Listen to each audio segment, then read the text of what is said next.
So welcome back to the Jobs Live channel. We have a wide variety of roles available at Can Health Medcoms. So we've got a number of regional offices. We've got both construction and highways are based at Salford Quays. Yeah, so I work on the highways sector of the business, and I'm an assistant HR business partner. So I look after all our highways contracts that we've got currently in the northwest of the Kia business, basically.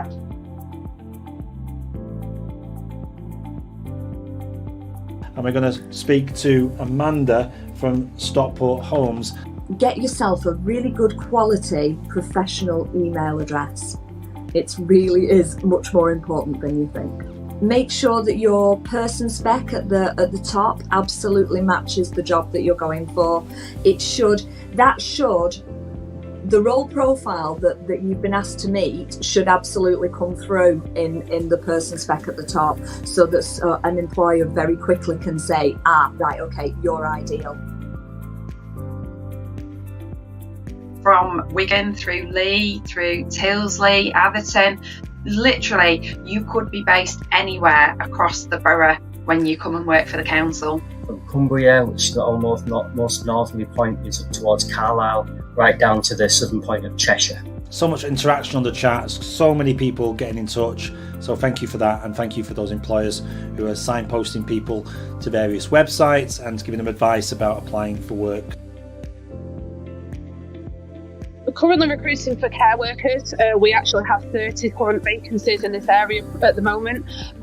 So that would be obviously community carers, but there is opportunity to do other things, mainly going on to be a senior carer, or eventually coming in and working in the offices with me and the rest of our team within the office. It's so exciting. There's a job for everybody, I do believe.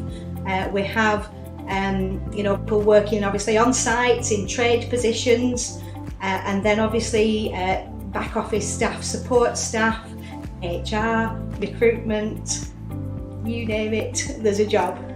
We are now looking for another 300 individuals to work as traffic management operatives.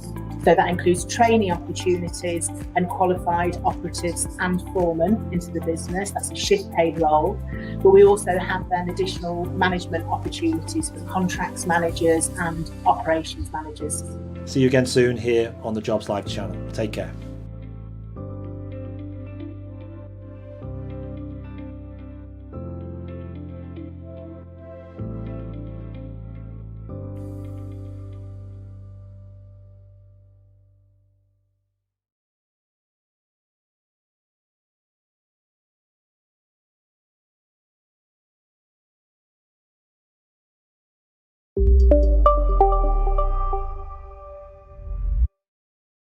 So welcome back to the Jobs Live channel. We have a wide variety of roles available at Can Health Medcoms. So we've got a number of regional offices. We've got both construction and highways are based at Salford Quays. Yeah, so I work on the highways sector of the business, and I'm an assistant HR business partner. So I look after all our highways contracts that we've got currently in the northwest of the Kia business, basically.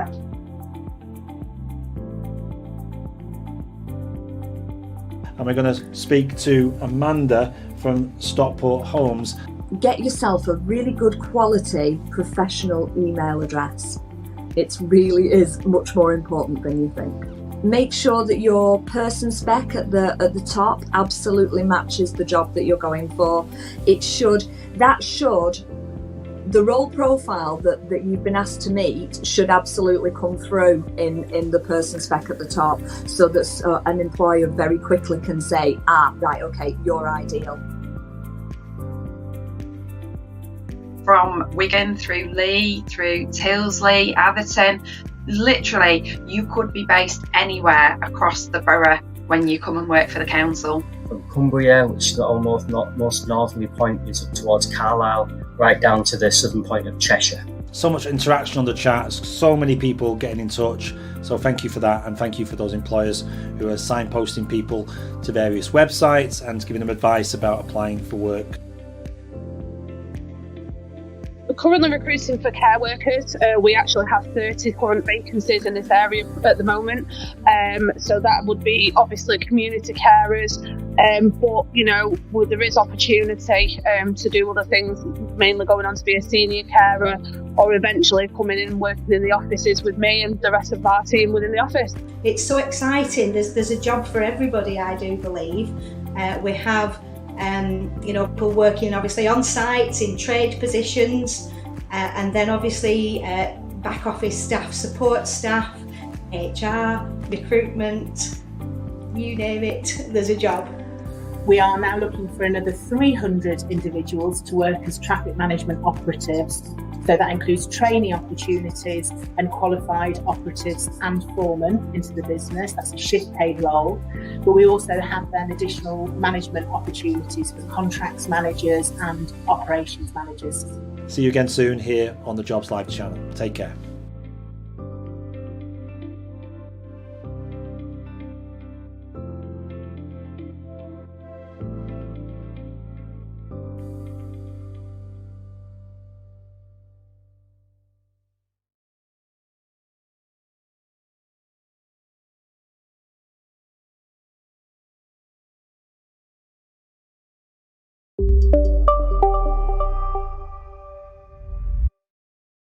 So welcome back to the Jobs Live channel.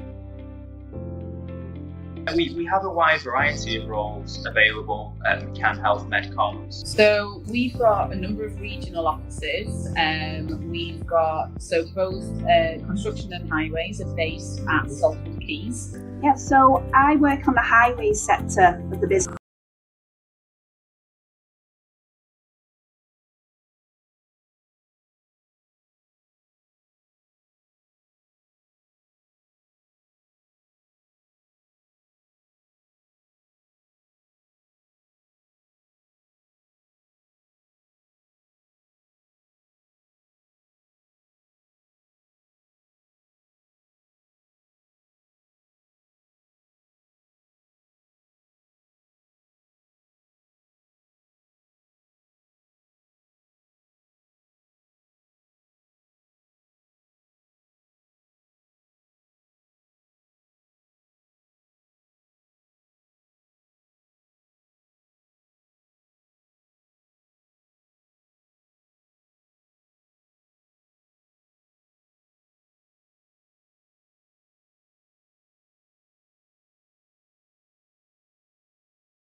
Quickly can say, right, okay, you're ideal.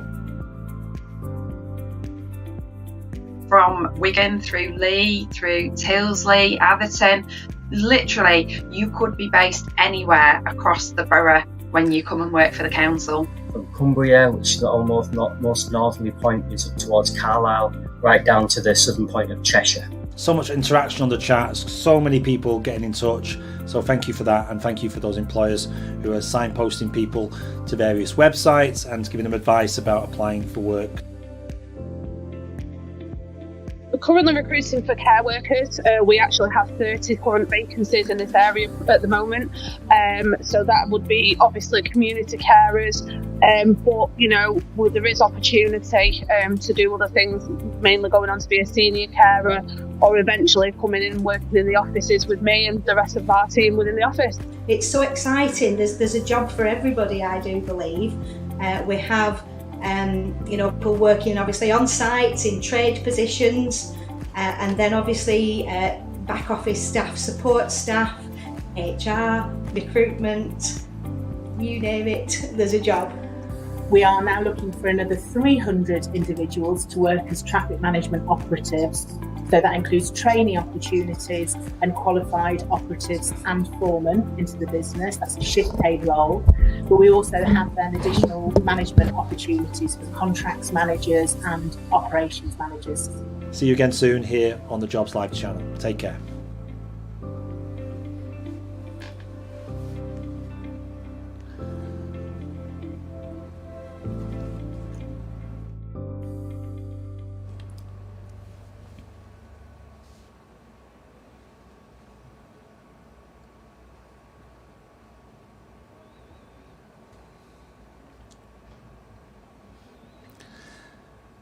Good morning and welcome to the Jobs Live channel, and thanks for joining us here today, Thursday the 3rd of June. This is Engineering Live. What that means is we're going to be looking at companies from right across the UK, large organisations who are offering engineering opportunities right now, and you're going to hear from them directly during the course of this broadcast.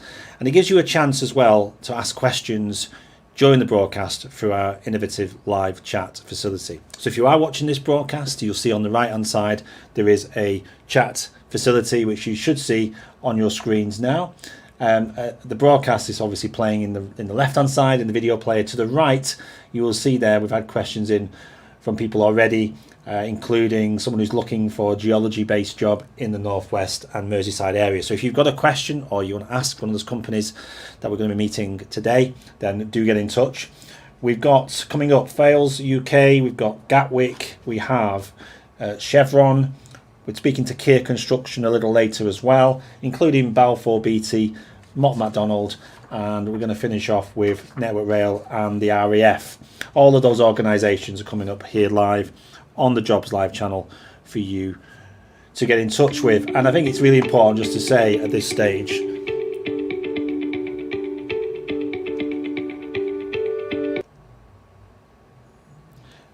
that if you do want to contact any of these organisations today, please do so via the live chat, which you will see, as I say, on the right hand side of the player. But also if you want to keep in touch with us regarding any future broadcasts here on the Jobs Live channel, please do subscribe using the option at the top of the page as well, and that way then you won't miss a single broadcast. So today we're going to be focusing on engineering.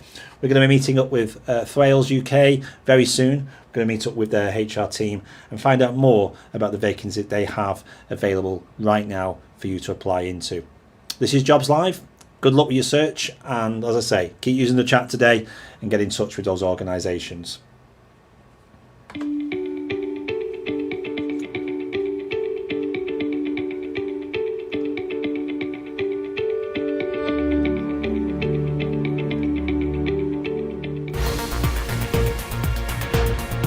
So next up we're going to meet up with Dan Houseman. Hi Dan, can you hear us okay?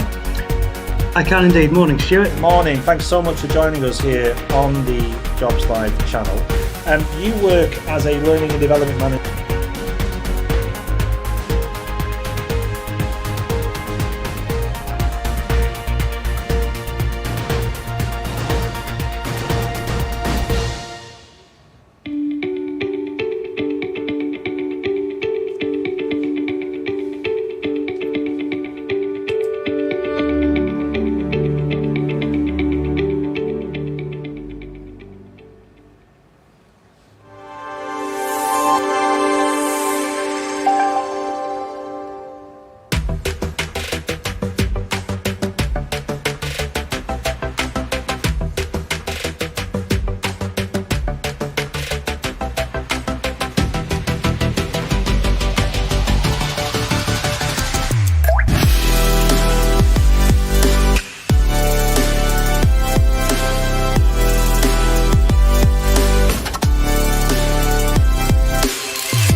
everybody, my name is Holly and I'm a graduate engineer for Thales. Day to day I move around in a lot of different departments, I do a lot of different things. So far I've worked in cybersecurity. If you've ever used a phone or a laptop or a tablet, you've got to keep your data safe and secure. That's what I've been working on. Currently I'm in land and air systems, so I do a lot of work with the military, making sure that all of their devices are safe and efficient and they're working to the best that they could possibly be. I started this because I did my A-levels in maths, biology, physics, economics and photography. I wasn't very good at economics or photography, so I dropped those. I stuck with the STEM side. I did a physics degree at uni, then I did a master's in nuclear physics, and I wasn't really sure what I wanted to do, and I thought, well, I'll try engineering because engineering is just applied physics, physics is applied maths, maths is the language of the universe. I love it, it explains everything. I always had such a curiosity about how things are broken down, how they're put back together, how they work. So engineering is perfect for this because it's such an exciting industry, it's challenging, it changes every day and it explains a lot of what I wanted to know. So that's me, I hope you have a good rest of the day and hopefully see you soon.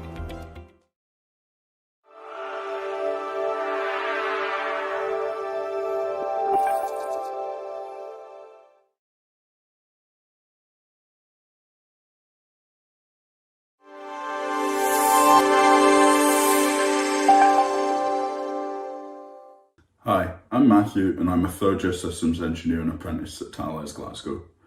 Day to day my role involves a wide variety of things, bringing together different engineering disciplines to make sure that we deliver on our promises to our customers.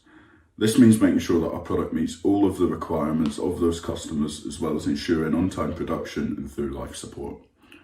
This all starts with working with our customers to identify their needs and wants in the form of user requirements, as well as flowing those down to lower level functional requirements that our teams can develop into a fully functioning product. From there, we develop the architecture of the product and work with colleagues across the business from electronics engineering, mechanical, software, production teams and quality management. The job of the systems engineer is to make sure that all these different disciplines can be brought together, ensuring that the product meets those requirements through a series of concept developments and qualification testing. This all comes together when we sell off the final product back to the customer, continuing to support it throughout its lifetime. I joined Thales when I left school at the age of 17. During my final year at high school, I completed an Open University module in basic engineering concepts, and this really sparked a passion for engineering, which ultimately led me to where I am today. I decided that I wanted to do an apprenticeship for a few reasons. I didn't particularly like the idea of going to university in the regular way, and at the time I didn't actually have the grades to be able to do that anyway. I had a part-time job when I applied for the apprenticeship, and I found that I actually really enjoyed working, so when I put these two things together, I found that an apprenticeship was the best way forward for me. I'm now at the age of 20 in a brilliant position where I get to earn whilst I learn, working full-time at Thales and developing my technical and personal skills along the way. At the same time, I get to complete a really broad engineering degree at the University of Strathclyde, fully supported by Thales. When I look back on the choices I've made and the path I've gone down, a systems engineering apprenticeship at Thales was absolutely the right way forward for me.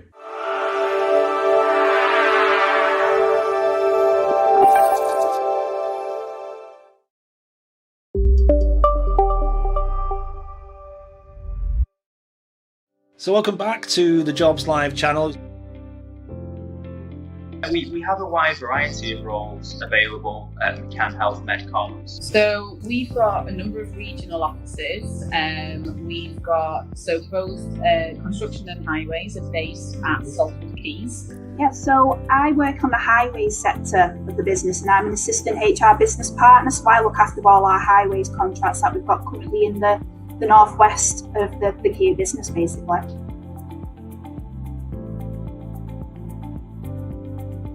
And we're going to speak to Amanda from Stockport Homes. Get yourself a really good quality professional email address. It really is much more important than you think. Make sure that your person spec at the top absolutely matches the job that you're going for. The role profile that you've been asked to meet should absolutely come through in the person spec at the top, so that an employer very quickly can say, right, okay, you're ideal.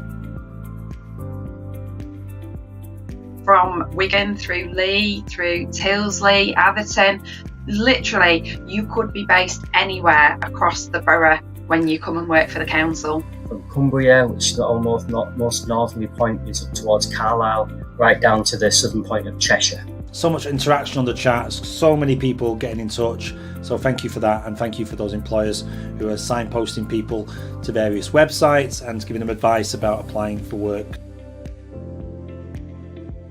We're currently recruiting for care workers. We actually have 30 current vacancies in this area at the moment. So that would be obviously community carers.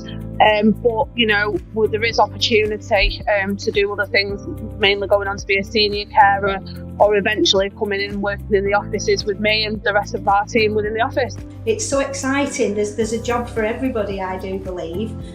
We have people working obviously on site in trade positions, and then obviously back office staff, support staff, HR, recruitment, you name it, there's a job.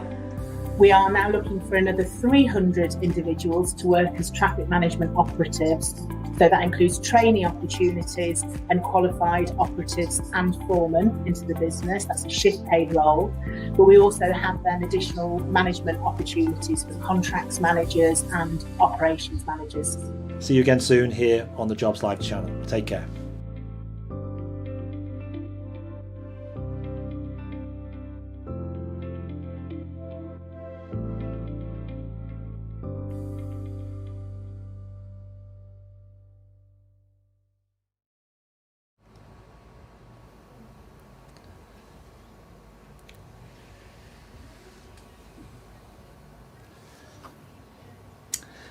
So good morning and welcome to the Jobs Live channel. If you've just joined us, this is Engineering Live, and today we're going to be featuring the engineering industry and all the opportunities that exist within there, and find out about some of the exciting job roles that are coming up now and in the future as well.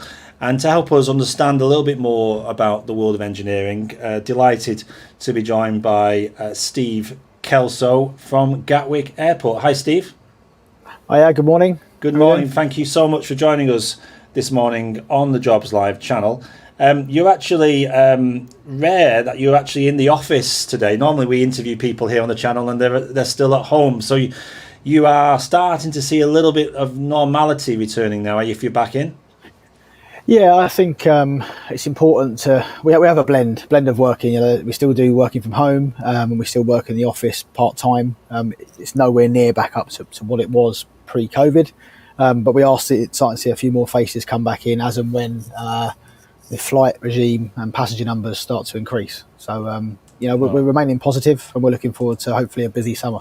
No, indeed, we're all keeping your fingers crossed for you as well, that this summer is a return to some form of normality. But there is still a need for jobs to be filled, jobs to be done, and thank you for joining us to explain a little bit more about that. But for those who don't know, Steve, just tell us briefly what Gatwick Airport is all about.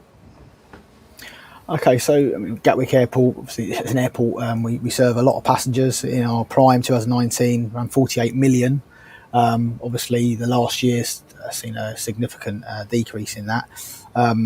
But typically I work in the engineering department. I look after operations engineering. My role, it looks after many different asset bases, ranging from the shuttle, which is the monorail that goes between North and South Terminal, all your X-ray screening equipment, your life safety systems, which is typically your fire alarm, after all your estates, so your utilities. We have a huge drainage network, all our ponds and lagoons for flood alleviation, barriers, CCTV. I mean, the list is endless, really. Lighting, our airfield itself, our baggage systems, which are quite complex and deal with many, many bags each year. So there's a whole wide range of different possibilities, whether it be mechanical, electrical, controls, and different varieties of engineering. Yeah, and that's a really good point, to be honest, because for a lot of our viewers, their only experience of the airport is checking in, getting on the flight, and then coming back again. They don't really see the multitude of operations that go on around that system. So you've explained there some of them, and you need people who can look after those systems, maintain them and implement them as well, don't you? And just as your role then, Steve, you say you're operations senior engineering manager. What does that role encompass? What's your day-to-day job look like?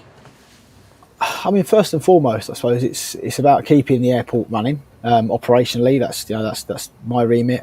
But it's also looking after the people that maintain all the different systems. We look after everything behind the scenes. When you walk through the airport as a passenger, I think myself included, we go in holiday mode and we tend not to notice all the things that's helping us get from A to B in that passenger journey.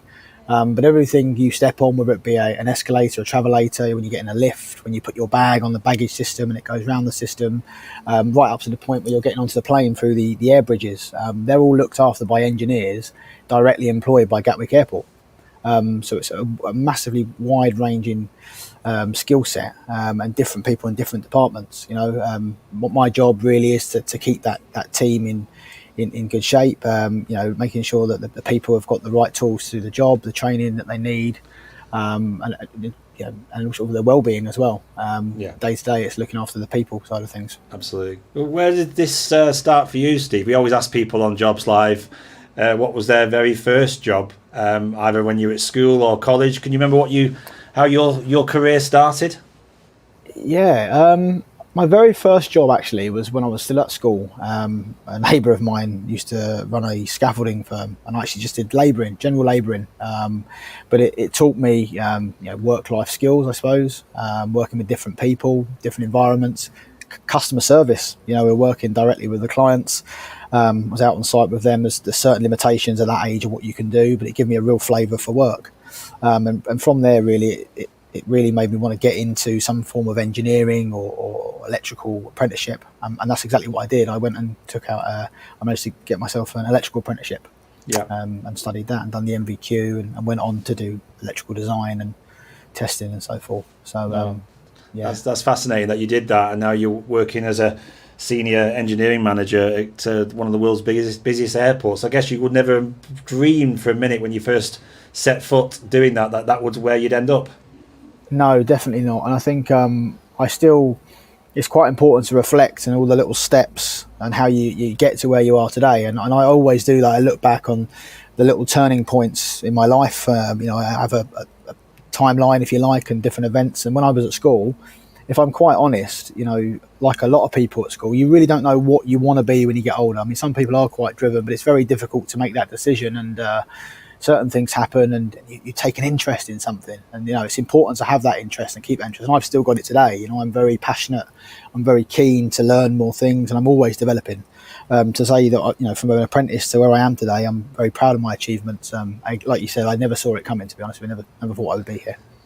So that passion and those transferable skills that you picked up doing the scaffolding work you did has obviously paid dividends. If we can turn to the people that you're looking for, then you're managing a team. What do you think makes a successful engineer? What sort of attributes are they bringing into your organisation that makes them achieve and perform well? For me, when I look at the apprentice recruitment sessions, I look for. Obviously, we're looking for people that have got an eye for detail and are showing the right attributes to be an engineer, whether that's keen interest in actually doing things with their hands. Then we look at things like physics and maths when they come through their school. But for me, I also look for the passion. Does that person really want to do their job? Because working at Gatwick as well is not just, even though you're working in engineering, it's about the people. At the end of the day, we're here. Our customers are our passengers, and it's about having that approach to understand that everything you do is going to impact on their journey through the airport. And at the end of the day, we want them to come back and work at Gatwick again. So passion for me is really, really important, and just wanting the job. That's what I'm looking for, really. Perfect. Okay. I know it's not necessarily your area, but we've had a question on the chat, Steve, about any office-based roles at Gatwick. I mean, is there opportunities for people to work, in an admin role there from time to time? Do they come up on your careers page as well? Yeah, of course. I mean, there's plenty. We have roles in customer service. We have roles within our commercial team. I mean, there is even admin-based roles within engineering. We're always looking for people that choose to take a different route. We have a computer management system for maintenance. And a lot of that is office based. It's admin tasks, but again, there's still a lot of detail, a lot of learning to be done with the back end systems. But it is an office based role, but within the engineering function. So there's plenty within our design teams, drawing teams. There's still plenty of roles that are office based. Great. I'm going to just flash up the actual careers page so people can find it. This is the go-to page really for any opportunities within Gatwick Airport. So it's gatwickairport.com/business-community and then careers. But I guess if you Google Gatwick Airport careers, you'd probably get to this page as well. And then I can see there you've got your apprenticeship program. You can meet the teams. You have this term, Humans of Gatwick. That's intriguing. Just tell me, what does that actually mean, Steve? Humans of Gatwick. Yeah, Humans of Gatwick, we do quite regular. We push things out on LinkedIn and on the social network, and it's around really honing into the people that work here, the people that make Gatwick tick, and looking into their careers, looking into their background and their lives. And that's really, really important for Gatwick. We have a strong, we call it the Gatwick family. And although Gatwick is an international airport and it's a big company, it has still got that family feel, and I'd say that's probably the thing that, I love about the place the most is the people. Getting to work with the colleagues that I work with, the people that I manage directly. They are the humans of Gatwick, and it's the people that really make this place continue to grow and flourish. Yeah, so we've just clicked on that page actually, so it'd be good for people to just do a bit of research on the people that work there, have a look at some of the case studies, and then apply for a job. I've just highlighted that where you can go straight in there and apply. Just while we've got you, that application process for an engineer, Steve, what does that look like? Does it start with an online application? It does. It's an online application where you submit your CV and maybe just a covering paragraph explaining why you think you'd be right for the role. We're very lucky actually at Gatwick. Pre-COVID, we had a very large uptake for applications. I think it was well over 400. I mean, this year we only had a short window of 3 weeks, but we've still got 217 applications. Your applications come in. The next stage will then be to invite the candidates to a video interview, and then from there it comes in for the day assessment, where you come in and do certain activities and have a chat with actual engineers that have worked here. And to be fair, most of the engineers that are doing the interviews started here as an apprentice, so they've got that whole experience. They understand some of the pressures, the enjoyment, and can go through that process with the people that apply. Yeah, that's superb, and thanks for sharing that. I think for anybody who wants to know more, I think it's definitely worth a visit to gatwickairport.com, search out careers, and there's stacks of resources on there to help you and guide you. And just finally, on the sort of hints and tips for anyone applying, because there's no shortage of people applying into these roles, even with the current situation, Steve. So you want to make sure that your application stands out. What can we do to help people today who may be suitable but maybe don't quite get their application right? What do you like to see on there personally? Typically, we look for people that have actually tried to do a little bit of engineering themselves outside of the role, and that could be absolutely anything. We ask people to give us an example of certain projects they've undertaken at home, and that may be as simple as building something for your mum and dad to make their lives easier. We've had ideas that have, even if it's a little shed for to keep the bins covered, from something that makes access easier to a certain area, to putting in a couple of lights that have lit up at a garden. Even if they are solar, it's having that understanding of trying to constantly improve the area they're working in. Yeah, so that's what you're looking for really, and especially I guess during the last sort of 14-15 months when people maybe have had a bit more time to do hobbies and interests. If they've spent that time to develop an idea or to build something, again, will that help them make them stand out in their application? Absolutely, yeah. Remember to take plenty of pictures and just do a little write-up. That really supports the application. Any little jobs, any little hobbies you've undertaken and you've shown an interest and a passion for. Some people are into their cars or motor mechanics, or they have hobbies, maybe racing, or even on their bike, and what they've done to improve that. All those things are really good examples of showing your ability. Yeah, and to make things better. Brilliant. Well, look, appreciate all your insights today, Steve, into what sounds like a fascinating role. And I mean, we've only just scratched the surface today about the different opportunities that exist at Gatwick, all the maintenance and everything that just keeps the airport ticking along. So I would advise anyone to go and look on the Gatwick Airport website to find out more. And if there's anything on there, please do apply. And you never know, you may meet Steve for an interview in the future if you're applying, and do let us know how you get on with your application. Steve, it's been a pleasure. Thanks so much for your time this morning on the Jobs Live channel. You take care, and I've got my fingers crossed for you as well that things do after this week's announcement, that things do start to improve for you in the coming months. Yeah, thank you very much. Take care now. Thank you. Bye-bye. Take care. Bye-bye.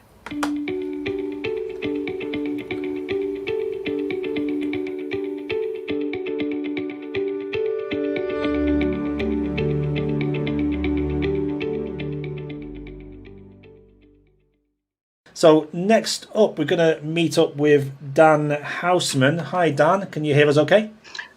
I can indeed. Morning, Stuart. Morning. Thanks so much for joining us here on the Jobs Live channel.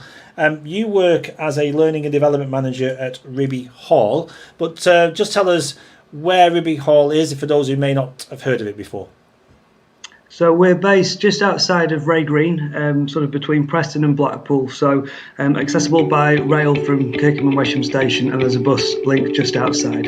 Brilliant. And if you had to sum up what you do as an organisation, what is it that Ribby Hall does in the community? Certainly.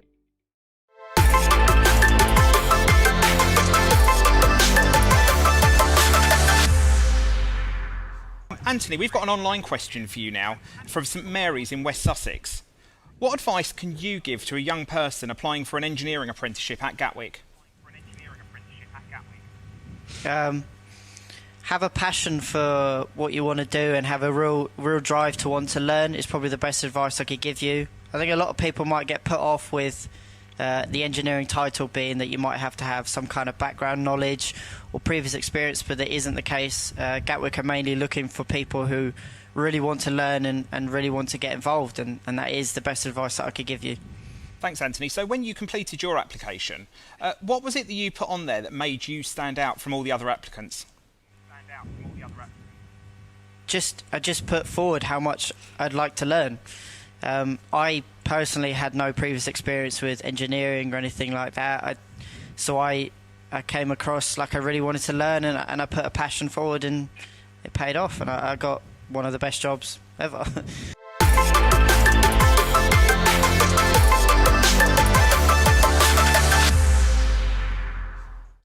My name's Anthony Spikesman. I'm a year 3 out of a 4-year apprenticeship.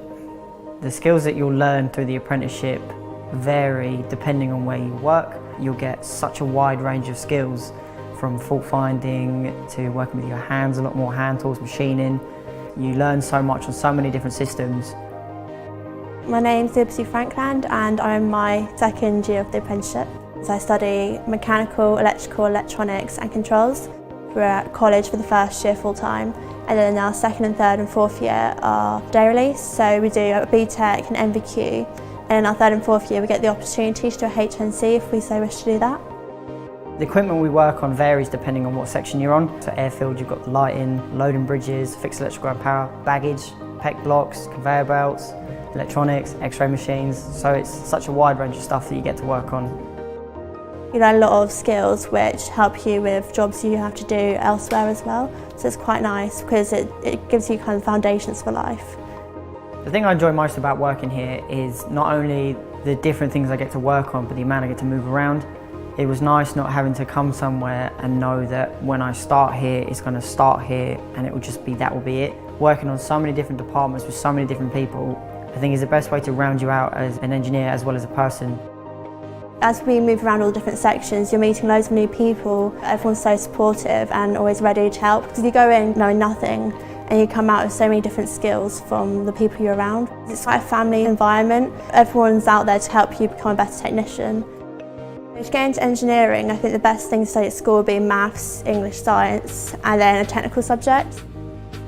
Outside of Gatwick, we get involved in a lot of STEM activities. We do Big Bang every year, so we've got the Archimedes screw. We built a smaller version of that, and we explain it and tell younger kids what it's like to work in engineering.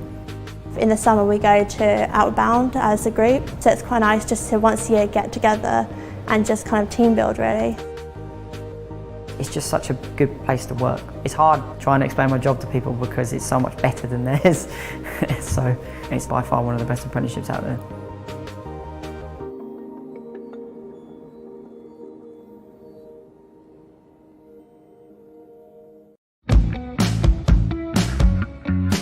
So I never realised that the things that I learnt in the classroom could actually be applied in a practical sense working at Gatwick Airport on my day-to-day job. Hi, I'm Dan Pope. I'm a 4th year engineering apprentice for Gatwick Airport.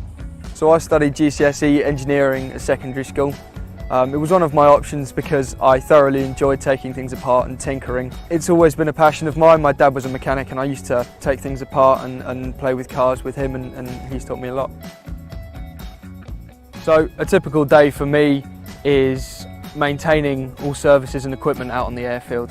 That can be from the taxiway lights, the runway lights, or possibly the loading bridges that you walk down to get onto the aircraft.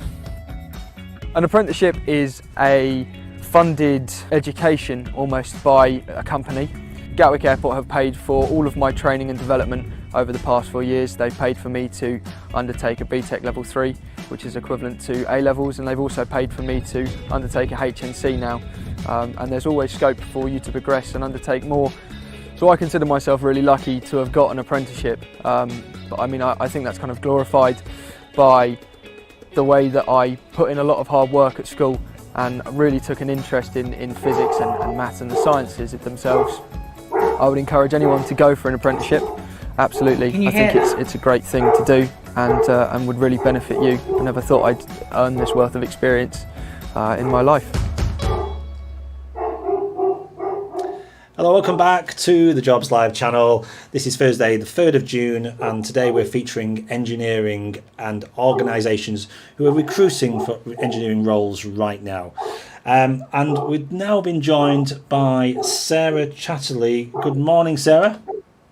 Good morning, how are you? Good morning, and I just want to say I think you've got a dog with you as well today, have you? It shows it's live. It's the joy of working from home. There is clearly someone at the front door who will leave a parcel, so I'm sorry for that. Don't worry about it. It's live TV. That's what happens on these shows. So we all have the perils of working from home. Delivery drivers, pets. We've seen it all here. So do not worry. It's just nice for you to join us. So you work at Chevron. Traffic management, and your role is head of people and resourcing. So we're definitely speaking to the right person today to tell us all about the recruitment process. But before we get into that, just for those who don't know, what is Chevron Traffic Management all about? Okay, so Chevron are the largest leading independent temporary traffic management company in the UK. Essentially what that means is we make safe areas of work, safe spaces for work, for the work zone, for the engineers that are going in to maintain and dig roads for putting utility cables, and for the general public. So we lay cones and barriers. Cones and barriers, perfect. Okay, I think people can relate to that, but they may not realise that's what Chevron do. So thanks for explaining that. And your role there, Sarah, as head of people and resourcing, what's a typical day look like for yourself? I mean, if we focus for the purpose of this call on the recruitment side, the team that I'm responsible for are focused on all of the recruitment for Chevron. So we have 27 locations across the UK and have a headcount of around 1,300. About 95% of that are our workforce. So those are the individuals that go out to lay and create the safe areas of work. So our role could be anything from doing volume recruitment for those workforce roles to head office function recruitment, driving recruitment events and fairs, telephone interviewing, competency-based interviews, psychometric assessments. We don't do that for workforce. I think that's probably a little bit over-engineered for those requirements of the role. So a huge variety of tasks within any one day. Yeah, brilliant. And the word engineering, I mean, it covers so much, doesn't it? I mean, people think, I think the perception is it's going to be you're wearing PPE, getting dirty every day, working in, conditions where you're, fixing something. But, it's changed a lot, hasn't it, over the years, engineering? It can be a whole multitude of things. And give us an example of that from Chevron's point of view, an engineering role that doesn't involve, getting dirty and wearing necessarily PPE. Yeah. It's probably easy to say when I first joined the business, my perception of what was typically blue collar work would be that it was a little bit old fashioned, a little bit staid, and as you say, sort of down and dirty. We are incredibly innovative. So we deploy digital assets So as an innovative organisation and as one that is growing, we're on a real meteoric transformational drive at the moment. We have CAD roles, estimating roles, business development bid roles, commercial roles. So there's some very significant, all the roles are significant within the business, but there's some very, very innovative and great opportunities for individuals to flex their engineering muscles within an organisation that has such a growth agenda. Yeah, absolutely. So we're just going to come onto your website shortly and look at where people can apply for your roles, Sarah. But let me just take you back. I mean, your very first job, and we one of my favourite questions here on the Jobs Live is just find out where your story started. So can you remember if you were in school, college, what that first job looked like? I mean, my first proper job, so I did a degree in psychology, but my first proper job, which I started 2 months after starting my degree, because like a lot of students who badly plan their finances, I spent all my grant, as it was at the time, because it was during the war that I went to university, and found a job that I stuck at for 3 years, which was working at MFI. So my very first job was planning kitchens and bedrooms, nothing to do with psychology, but obviously a little bit of a link towards sales, which kind of leads to the recruitment piece, because you are engaging candidates and obviously engaging your stakeholders, line managers, to try and get the two introduced and to work together. So there is a link, but very different sector. Oh, perfect. Thanks for sharing that. And I think probably your skills that you picked up in MFI, albeit designing kitchens for people, there's some transferable skills like working with customers. You know, You've got the time management aspects of delivery that kitchen on time.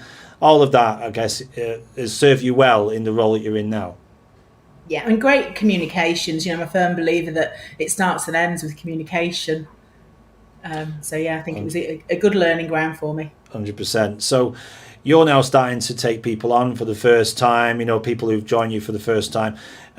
If you look at the people who've been successful at Chevron, what is it that, would make someone successful? What attributes are you looking for in the people that apply to you, Sarah? Do you know, and we've been talking about this recently, actually, that there are various roles within the business where you do require a technical skill or a certificate, so a Lambtra scheme accredited certificate, but we really do recruit to behaviours and attitude. So we've got some great, working case studies of individuals who have started as trainee temporary traffic management operatives and literally within 6 months are working within the commercial team because they've had the ability to ask, put themselves forward, ask appropriately, why do we do this? Could we do this better? What about this? How does this link in? And as we've grown and opportunities have become more available, this one particular that I was talking about there, who happens to be she was one of our only at the time lady female operatives, is now one of our commercial managers and did that very, very quickly. So, there are tremendous opportunities within the business that the growth has, we've always been opportunity led and we always believe on growing our own talent internally and focus on succession planning. But there's no better time at the moment because of this growth agenda that we have. The more roles we recruit, the more managerial roles we need, the more central roles that we need. So we're just looking for great people, really. Looking for great people indeed, and that's what we're trying to do today is make sure that those people do come forward. And I must confess, and I'm sure you get this all the time when you speak to people, about Chevron. They probably the perception of what you are. And I'm going to bring up your website when I talk about this because this is really interesting. This is your careers page, Sarah. But what's the first thing you think that enters people's head when they hear the word Chevron? From your experience and what you hear out there. It's if people understand construction or traffic management, I think everybody is aware that so if people already have an understanding, they know we're very large and they know that we've been on quite a journey. So we've increased our portfolio of sector coverage, we've acquired businesses over the last 2 years, and we've grown organically our headcount. If they don't, then actually they immediately think of Chevron Oil, who is a big American company. Yes. But yeah, those within sector are or appear to be very aware of the fact that we have this UK footprint that is increasing, and that we are incredibly innovative, and lots of the press articles talk about some of the innovations and the safety improvements we've made through the digital assets. No, absolutely. So what would that journey look like then for someone applying? Just talk us through that. So an engineering role that came up, maybe one of the ones that you talked about already this morning, what would that look like? How would it start? What would someone have to do first, Sarah? There are three. I mean, I don't want to really use the word clicks and bricks, but as you know, within construction, some of it still is very, very much face to face. So we do offer the opportunity for individuals, if they're passing local depots, just to go into the depots, have a conversation. So whether that's for a trainee temporary traffic management operative, or whether it is that they've seen something on the website, you know, CAD or an estimating role or an operations manager role, for example. So it's very easy if you're passing to go in, you know, have a word with the operations manager, potentially have a look at how we operate. But we do all of the vacancies are advertised on our website. We have then partner sites, so they're all advertised through Career Structure, Total Jobs, Indeed, Reed, for example. So there's, you know, we like to think that there's great accessibility to apply for those vacancies. If you apply through the website, it's one click, you get an automatic response thanking you for the application, and then somebody from the resourcing team will come back and answer the questions. Perfect. And, you know, when you see those applications coming in, as you do in your role, you know, head of people and resourcing, you're going to see a lot of applications. You must get quite frustrated with some of them, because it probably are people who are suitable, but their application has perhaps let them down slightly. So is there anything that we can help today to make sure they don't make those basic mistakes that you spot on applications? So the one guide that I would say is, if it is somebody who already works within the sector as a traffic management operative, foreman, IPV operative or foreman, for example, then quite often, because again, a lot of the vacancies within the sector can be word of mouth vacancies, so individuals don't typically have a CV. What I would ask is, if they're applying through the website, and we've tried to make it really easy through our career site now, where if they are individuals with qualifications, they can click on a button and it comes straight through to the careers inbox. But if they are going through any of the affinity or partner websites, please do put something on there that says these are the tickets that we hold, and this, you know, this is the role that I'm looking for, because we do tend to find that there's a lot of hidden applications. It's hard to get to the detail of that person, what they're looking for, or what qualifications potentially they could bring if they are holding LANTRA certificates, for example. So that's the only thing that I'd say is, please do take the time. It's not War and Peace, just even a quick, you can put a comment on there, this is what I do, this is what I'm looking for, this is my location, would be, because we can just get to you quicker.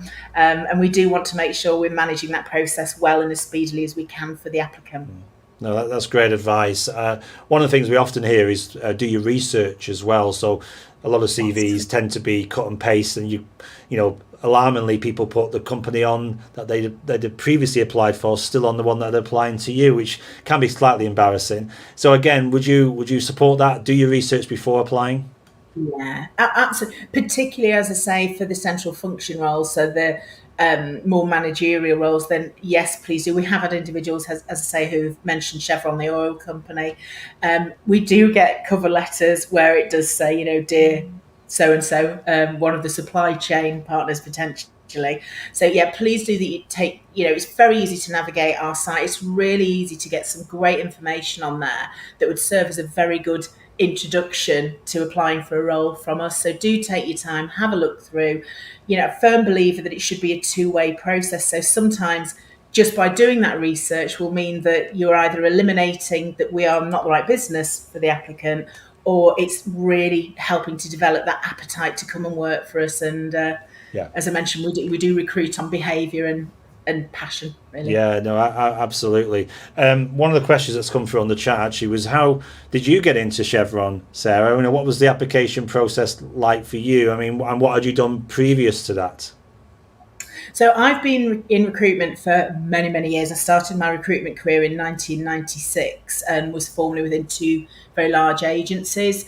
I then had my own business for 5 years, which was affected by the referendum because I focused in HR and learning and development. So I was looking for my first internal move.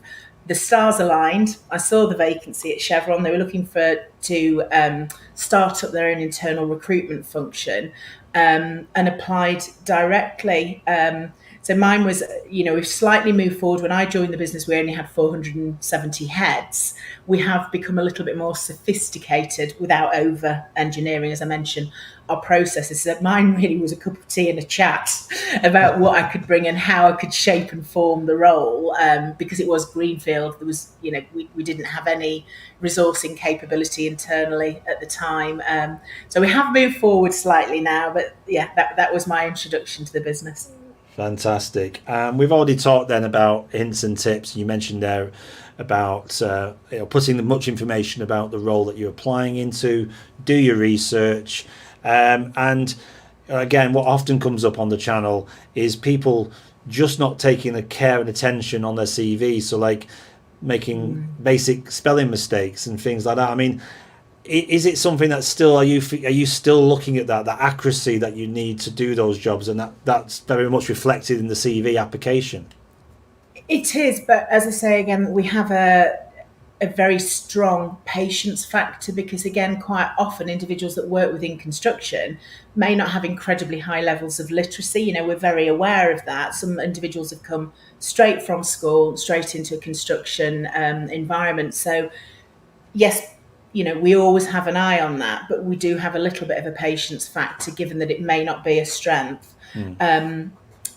But yes, please, if you can take time to word check, make sure your grammar's great on your application, superb.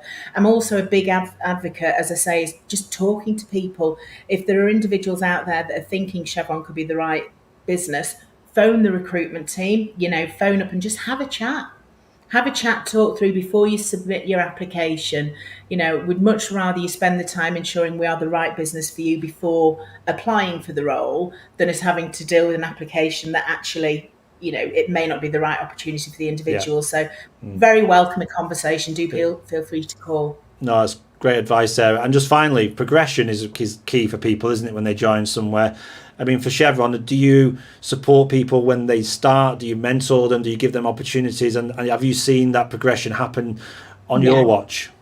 It's honestly, I don't want to over egg it, but the opportunity to progress has never been as strong in the business. So we've always had a very core focus on progression. So for the operations role, which is the workforce, where there are set certifications that individuals progress through, and their pay increases with each ticket. We train all individuals, and we're renowned within the sector for being probably one of the only TM companies that really focuses on developing the tickets. On top of that, we then have leadership development and behavioural programs. We are a levy payer, so we then use the levy to bring in apprentices, but we also use it to develop our staff in project management qualifications. And we've recently introduced a digital learning platform that enables individuals to access in their own time. So it's self-directed learning, lots of both professional but personal development tools. So it could well be if an individual isn't as literate as they'd like to be, there's literacy courses on there. We have Word and Excel courses. So if people are wanting just for their own benefit to increase their digital skills, they're free of charge tools that can be accessed in anyone's own time through tablets, wherever, 24/7. Across 52 weeks of the year. So yeah, big focus, and there's great evidence in the last 18 months of individuals who have been promoted and progressed because of the opportunities that are on offer at the moment. Well, that's fantastic. Well, Sarah, thanks so much for your time this morning and explaining more about Chevron Traffic Management and the work that you do there. And thanks for clearing up that confusion that people may perceive you as being oil and gas when actually you're slightly different. I know your colleague has put on there an email address. So if you do want to get in touch with Chevron, there's an email address on there right now for you to contact and get in touch with Sarah. Or as you say, just pick up the phone and have a good old-fashioned telephone conversation with the team there to see if it's right for you before you do apply. But listen, it's been fantastic. Really nice to meet you, Sarah, and thanks for those insights as well into what you do. I know we've got a short video now to play, which is going to explain a little bit more about Chevron Traffic Management. Hope you enjoy that, and do continue to use the live chat to get in touch with all our employers today as part of this special broadcast where we're focusing on engineering. Sarah, enjoy the rest of your day. Thanks so much again for your time, and hopefully we'll see you back here again on the Jobs Live channel in the future. Thank you. Thanks.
So welcome back to the Jobs Live channel.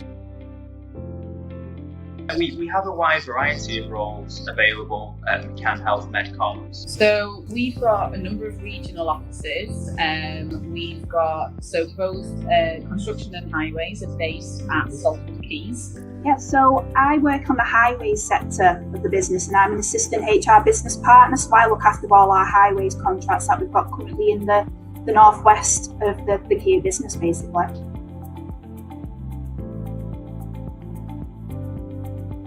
And we're going to speak to Amanda from Stockport Homes. Get yourself a really good quality professional email address. It really is much more important than you think. Make sure that your person spec at the top absolutely matches the job that you're going for. The role profile that you've been asked to meet should absolutely come through in the person spec at the top, so that an employer very quickly can say, right, okay, you're ideal.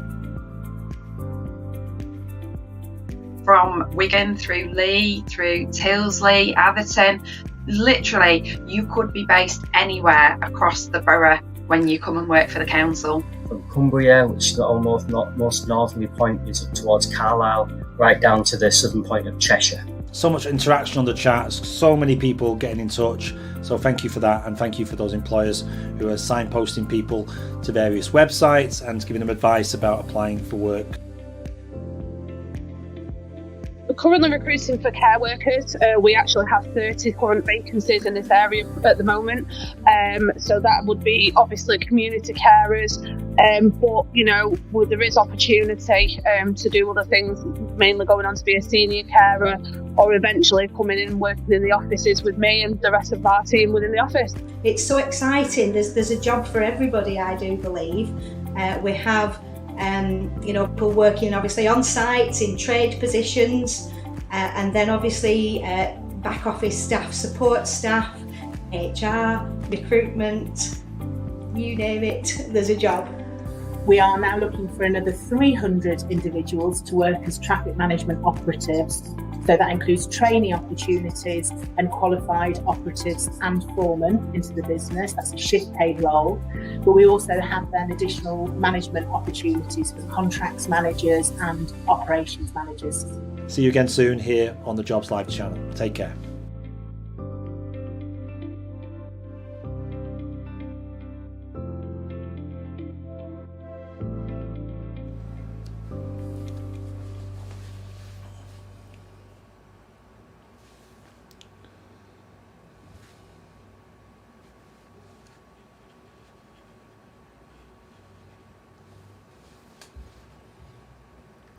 Good morning, welcome back to the Jobs Live channel. This is Thursday, the 3rd of June. This is Engineering Live, and we're looking today at opportunities within the engineering sector. Now remember, to get in touch with all the companies on the Jobs Live channel, including those we're featuring today, you can easily do that through our website. I'm just going to quickly show you that.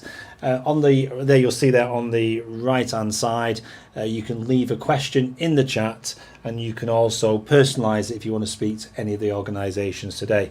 All you need to do is simply go to the chat field there and then type in @ and it will bring up all the companies that we are connected to this channel. If there's any particular you want to speak to, if you don't have anyone that you want to speak to and just want to ask for help generally, then type away, and one of the organizations and one of their team here will make sure you get the support you need to answer your questions.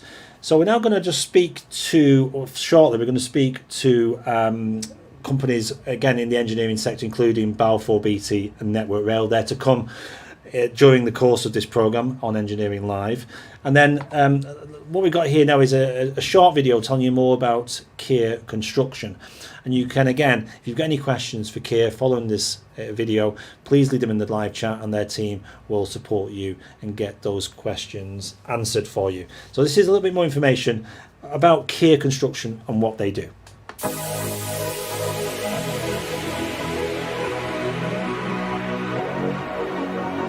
Excellence in construction is at the very heart of Kier.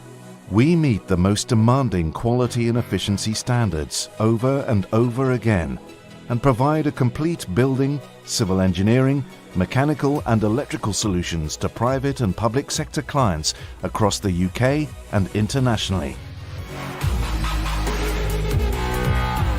From concept through to completion, Kier teams engineer tunnels and bridges that transform cities, construct the road, rail, power and water networks that keep the nation running, and build award-winning schools, hospitals, offices, factories and leisure facilities for communities to flourish in.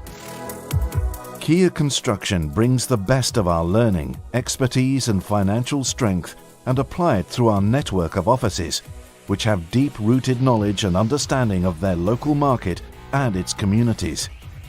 This gives Kia Construction the flexibility to handle projects of every size and level of complexity, enabling us to deliver projects from the Isles of Scilly through the valleys of Wales, across England, right up to the islands of Scotland, and internationally in locations across the globe. Building anything from a £500,000 extension to a £250 million strategic asset. Our aim is that everyone we work with gains the greatest possible value from their projects and the assets we build, extending into strengthened communities, employment opportunities, and an improved economy. Our close collaboration with our clients sees them return to us time and time again, establishing Kia as one of the fastest growing construction companies across the UK.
My name's Ella. I work in the Derby Rainsway office in power, transmission and distribution. I was in the temporary works team for about a year and now I've moved into the structures team. We work on a variety of different projects every day, from Beaulieu Keith in Scotland to Hinkley Point C down south, and this is for different clients from National Grid to Scottish Power. I'd probably tell my friends that I do calculations on pylons and the scaffolds and cranes used to install them to make sure that they don't collapse or fall over when they're up. I enjoy that I'm able to complete my degree while starting my career and getting hands-on experience in the job that I want to do. I like that I move around teams and that I'm able to go on site. For example, I did 3 months down on the Crossrail project in London, which was an amazing experience. It was a bit different to what I do in Derby. I was in the drawing office, but it was really good being able to go down into the station and see what I'm working on.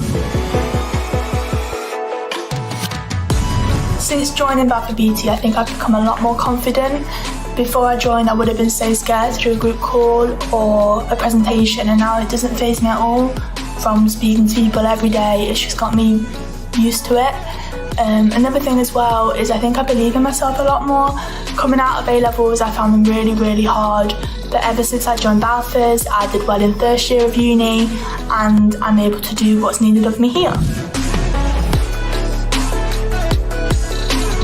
So I work on several different projects every week, but I think the latest thing I worked on was the ZN route, which is a HS2 diversion in the West Midlands. For this, I had to model different towers in a software that we use. This software takes into account the wind loading and any other loading, and then it tells us whether any of the members will fail when they're up. If Bath Beatty would build me anything I'd wanted, I'd probably get them to build me a nice big house somewhere nice, like LA or New York or the Caribbean, and I'd get the same for my friends and family too, and then we can just all live together in our really nice houses.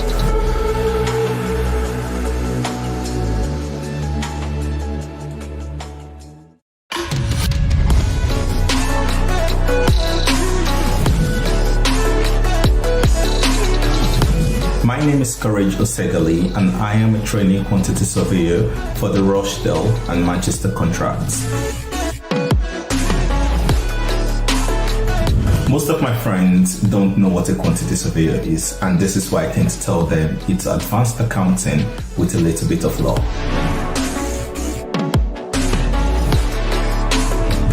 I am working on the Rochdale Highways Time Maintenance contract for the Rochdale Borough Council and Manchester City Council patching, winter and drainage framework. I love the people I work with because they are really supportive, really friendly, really easygoing. They tend to listen to me when I have any opinion about anything at all. If it was to build me anything at all, I think I would want them to actually build me an expressway just for me to the city centre.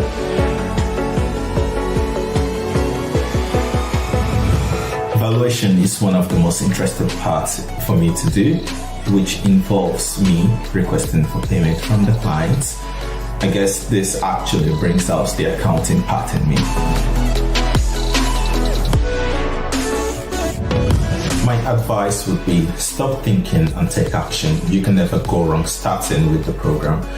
It will also help you to develop your skills, your communication skills, your presentation skills, your ability to be able to talk to other people within the business, and also give you the chance to be able to talk to other apprentices in the business.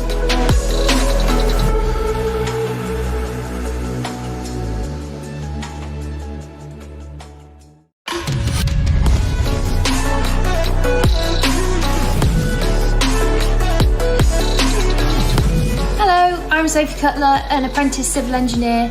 I'm currently working on the HS2 project based up in Lichfield, Staffordshire. So when I was a child, I always wanted to be either a vet or a civil engineer. The civil engineering route was a lot more desirable for me as I realised I wasn't very good at biology and a lot better at physics. So the one thing I have enjoyed the most, specifically working on the HS2 project, is that I've been exposed to expert engineers that have had experience from projects all over the world. This has definitely been a great experience for me, especially when everything is completely new, considering I've just started my career. So one thing that has surprised me the most since joining Balfour Beatty is the variety of experience I've managed to gain. I've been able to experience things from the design with companies like Mott MacDonald and Systra, the commercial aspect, health and safety, and that is just on top of everything else day to day to do with civil engineering. So the High Speed 2 railway will be the most environmentally sustainable railway ever built in the UK. Firstly, offering tens of thousands of jobs across the UK. Secondly, it will create a green corridor along the line of the new railway, and thirdly, it will massively increase the capacity of the rail network for the general public. Doing an apprenticeship is definitely one of the best decisions I've ever made. It gives you a great start to your career, and you're learning from the best people who are doing the job every single day.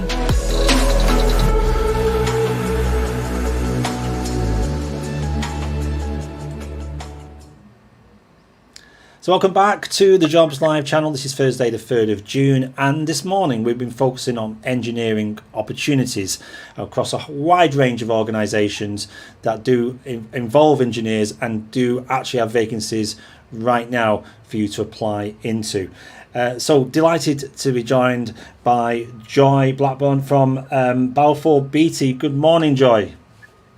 Good morning. Good How morning. you doing? Hi, great. Welcome back to the Jobs Live channel. I know we've had you on before for different forms of recruitment, and I'm always fascinated by your take on what makes a successful application, because there's lots of people who right now are applying into roles and want to make sure they're successful. But before we get into that, just for those who don't know, and there may be a few still don't know what Balfour Beatty do out there, just in summary, what are you as an organisation? What do you do? So we are a large infrastructure company. So probably the easiest way to explain it is we make sure your world works around you. So from building roads to making sure power is transmitted across the country, to building your schools and your hospitals. It's completely diverse what we do. So very, very interesting business, and certainly nice to be involved in. Absolutely. And for yourself, your role in recruitment, what's a typical day like for you, Joy? So my role is engaging with new people who want to get into the business. So we're obviously not bothered about age, and it's all about enthusiasm. So it's about getting apprentices in, getting people who are at university to do placements for us, or joining us after their degrees as graduates. Fantastic. We use the word engineer or engineering quite often, and I think it's that perception of it being something hands-on, getting dirty, working in a very noisy environment. Maybe that's what people believe it to be, but there's a lot to engineering. That's a big word, isn't it? So if you took some of the roles that have that in their title at Balfour Beatty, give us a flavour of the kind of opportunities that exist that involve some form of engineering, please, Joy. Well, it's actually very diverse. It depends on the role and the area that you come into. But you could start with, say, our civil engineering apprentice vacancies that we recruit for. And these can be either in level 3, so you would just need GCSEs, all the way up to degree level. So you will be spending 1 day a week at university and 4 days a week either on site or in an office, and actually you end up with professional qualifications from them. So it's not particularly always site-based. Some of it is very technical. We use a lot of technology now as well with our engineering, so things like VR and drones are used quite a lot as well. So it's not, I suppose, the traditional route that people would think of getting dirty and things. Actually, engineering's not like that at all.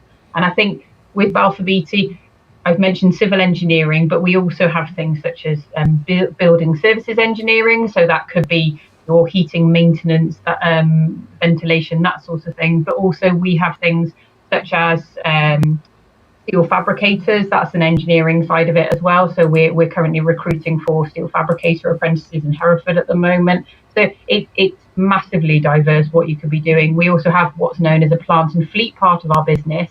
So they look after the plant machinery, and so we would have plant fitters, and so they are effectively like mechanical engineers. So again, it's very different what you could be doing.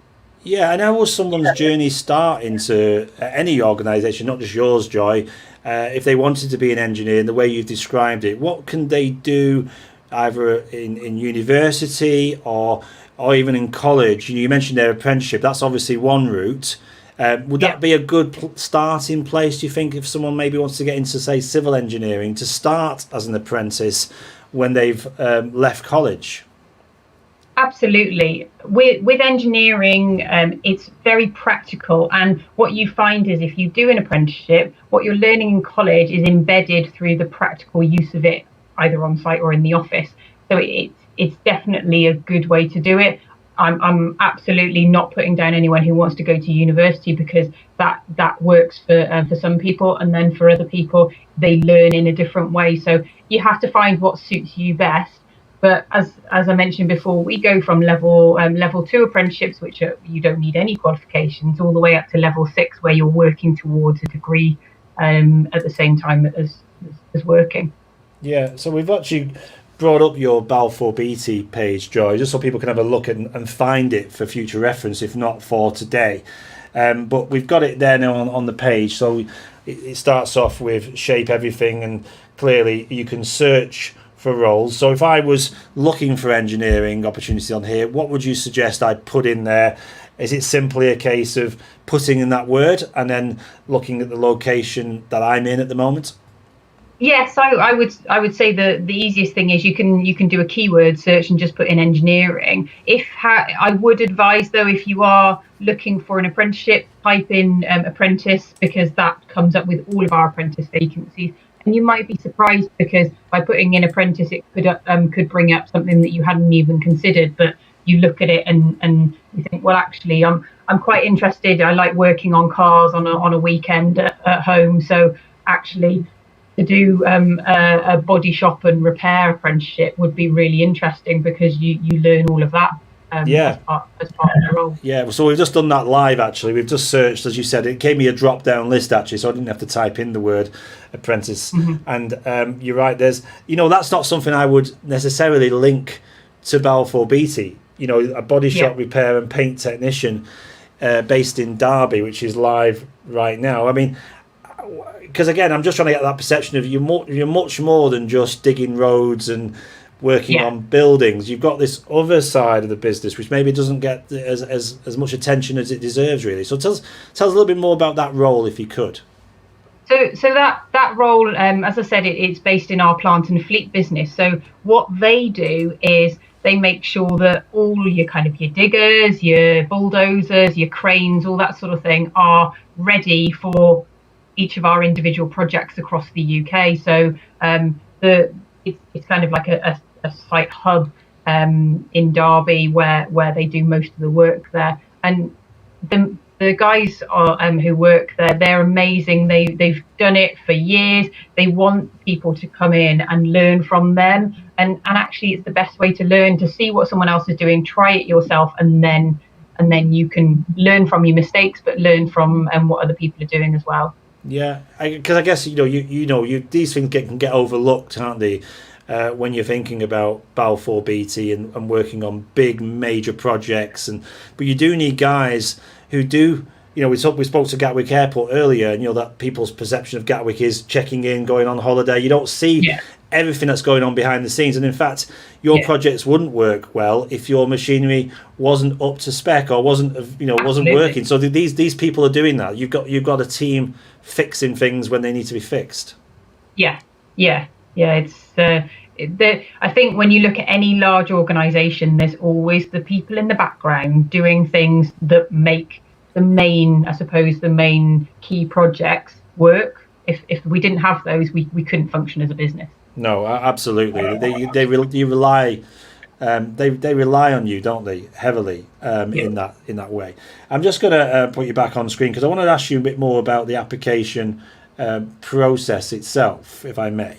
So I was going to bring you back now. So the application process itself is an interesting one, because every company has its own way of I guess people applying to you. So if I was looking on the page there, it says apply now. Well, as soon as I click that button, what would I expect to see, and how do I apply for this role? So you would expect to fill in an application form, fill in your any work experience that you might have, and remember to include everything. Don't kind of belittle any kind of part-time jobs that you've had, regardless, because you will have picked up skills that way. You'll be asked to complete your academic qualifications, and then any other additional information, such as whether you're part of a sports team or whether you do any volunteering. We also ask people to fill in a questionnaire, and one of the questions on the questionnaire is why you've applied to this apprenticeship.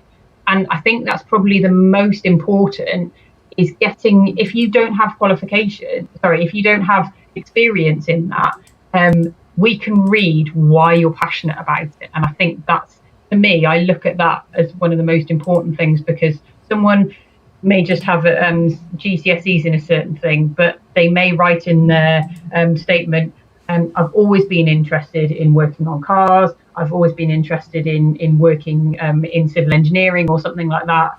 I've seen iconic buildings, and they've, ever since a young age, they've always inspired me to do things or interest me. So if you're putting things like that, it shows your passion, and I think that's what managers want. They want the enthusiasm, so that when you do start working for us, that you're putting that into the work that you do. No, that's brilliant advice, because we do often hear where people maybe cut and paste the application as well from a previous application, and even making that fatal error of putting a rival on or a supplier on your application. So attention to detail there, I guess, is crucial. But when they do get to that position, if they are successful and that journey starts for them, Joy, what can they expect when they join as an apprentice at Balfour Beatty? So, as an apprentice, the majority of apprentices do 1 day a week at college and then 4 days a week, either in the office or on site. And alongside getting your apprenticeship, you also would be on what we call the enhanced apprenticeship scheme. So you learn team building skills, you learn leadership skills. You become part of an apprentice, what we call cohort. So it's people geographically close to you, and you will work on things so you can give back to the community. So going into schools in more underrepresented areas and raise the profile of construction or engineering in those areas, so that people who might never have thought of it as a career might be inspired by you. So you would be ambassadors for us as a business. So you're given support not just to develop your technical skills, but also your softer skills, I suppose.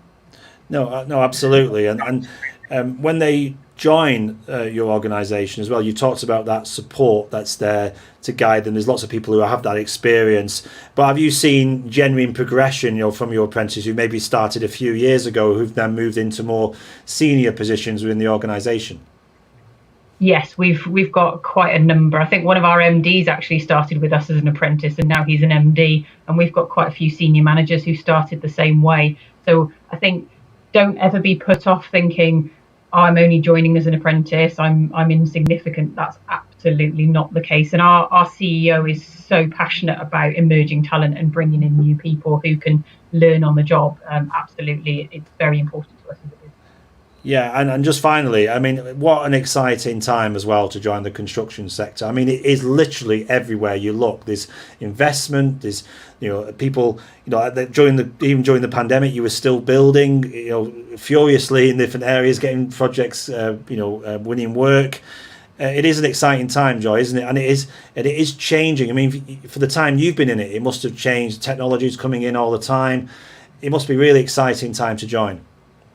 Absolutely. I think I joined 10 years ago, and how we use technology has completely changed. And like I was saying about the use of VR and drones, it's just cool. It's really cool. I'm not an engineer, but I think it's absolutely fantastic what we do.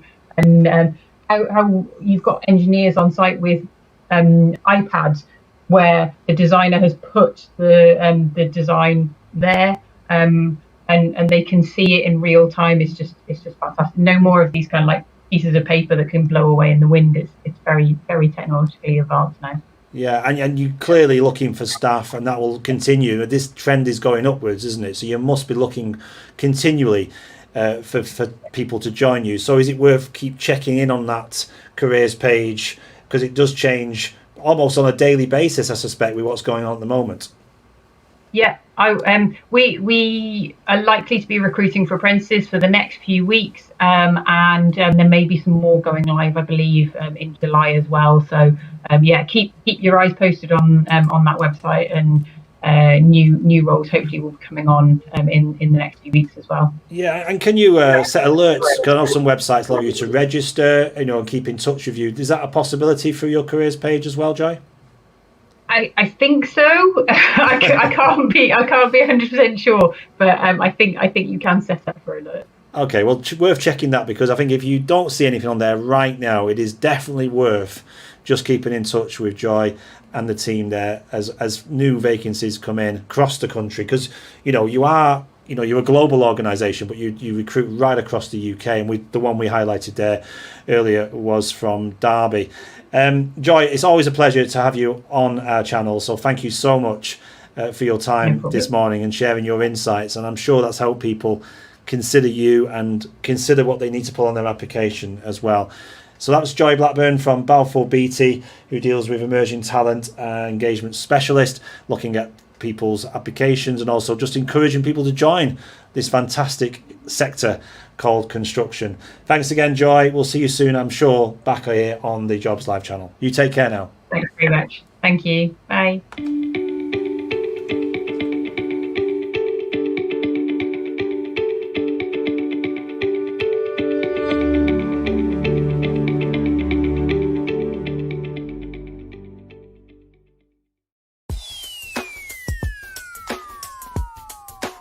The range of different disciplines that we have the opportunity to be involved with isn't necessarily an opportunity we would have in all projects. And it's been really good to sort of talk with people from other disciplines and understand what they do, and it's given me the chance to sort of grow on other skills that I might not have. So if we didn't have the ECPs there, I think a lot of the networking and a lot of the understanding about what everyone else is doing wouldn't be there.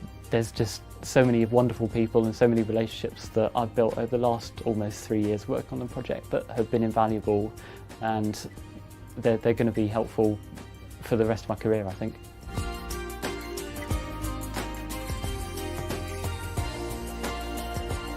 It helps you to get out of your comfort zone, and it just gives you the opportunities to know what they are doing on different projects, and then you can take help from them. Not only on the technical side, but on communication and leadership as well. This leads to, like us developing a very holistic solution for the project. It's a nicer environment with the network where we can all go and talk together like the same level. It's quite a learning experience, I would say, and it's quite exciting, yeah. We've got a lot of people working within the ECPs that are actually adding value and questioning why we are doing things necessarily. It might not be the way that we've always done them. So I think that's one of the real benefits of the ECP network. Because as I get on my career and the years pass, I'm still going to have the same connections, and we're going to talk and maybe work together in the future.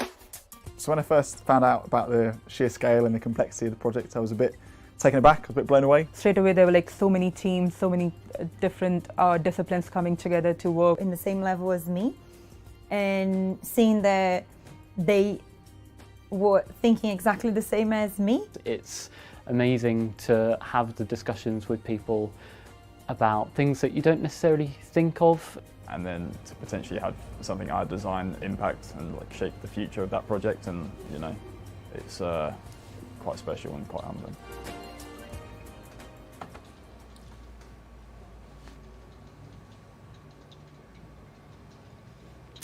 So good morning and welcome back to the Jobs Live channel. We just previously spoke to Balfour Beatty and Joy Blackburn about engineering opportunities within that organisation, and also this morning we've been focusing our attention on engineering roles and what that actually means in these organisations to help you and guide you in the application process.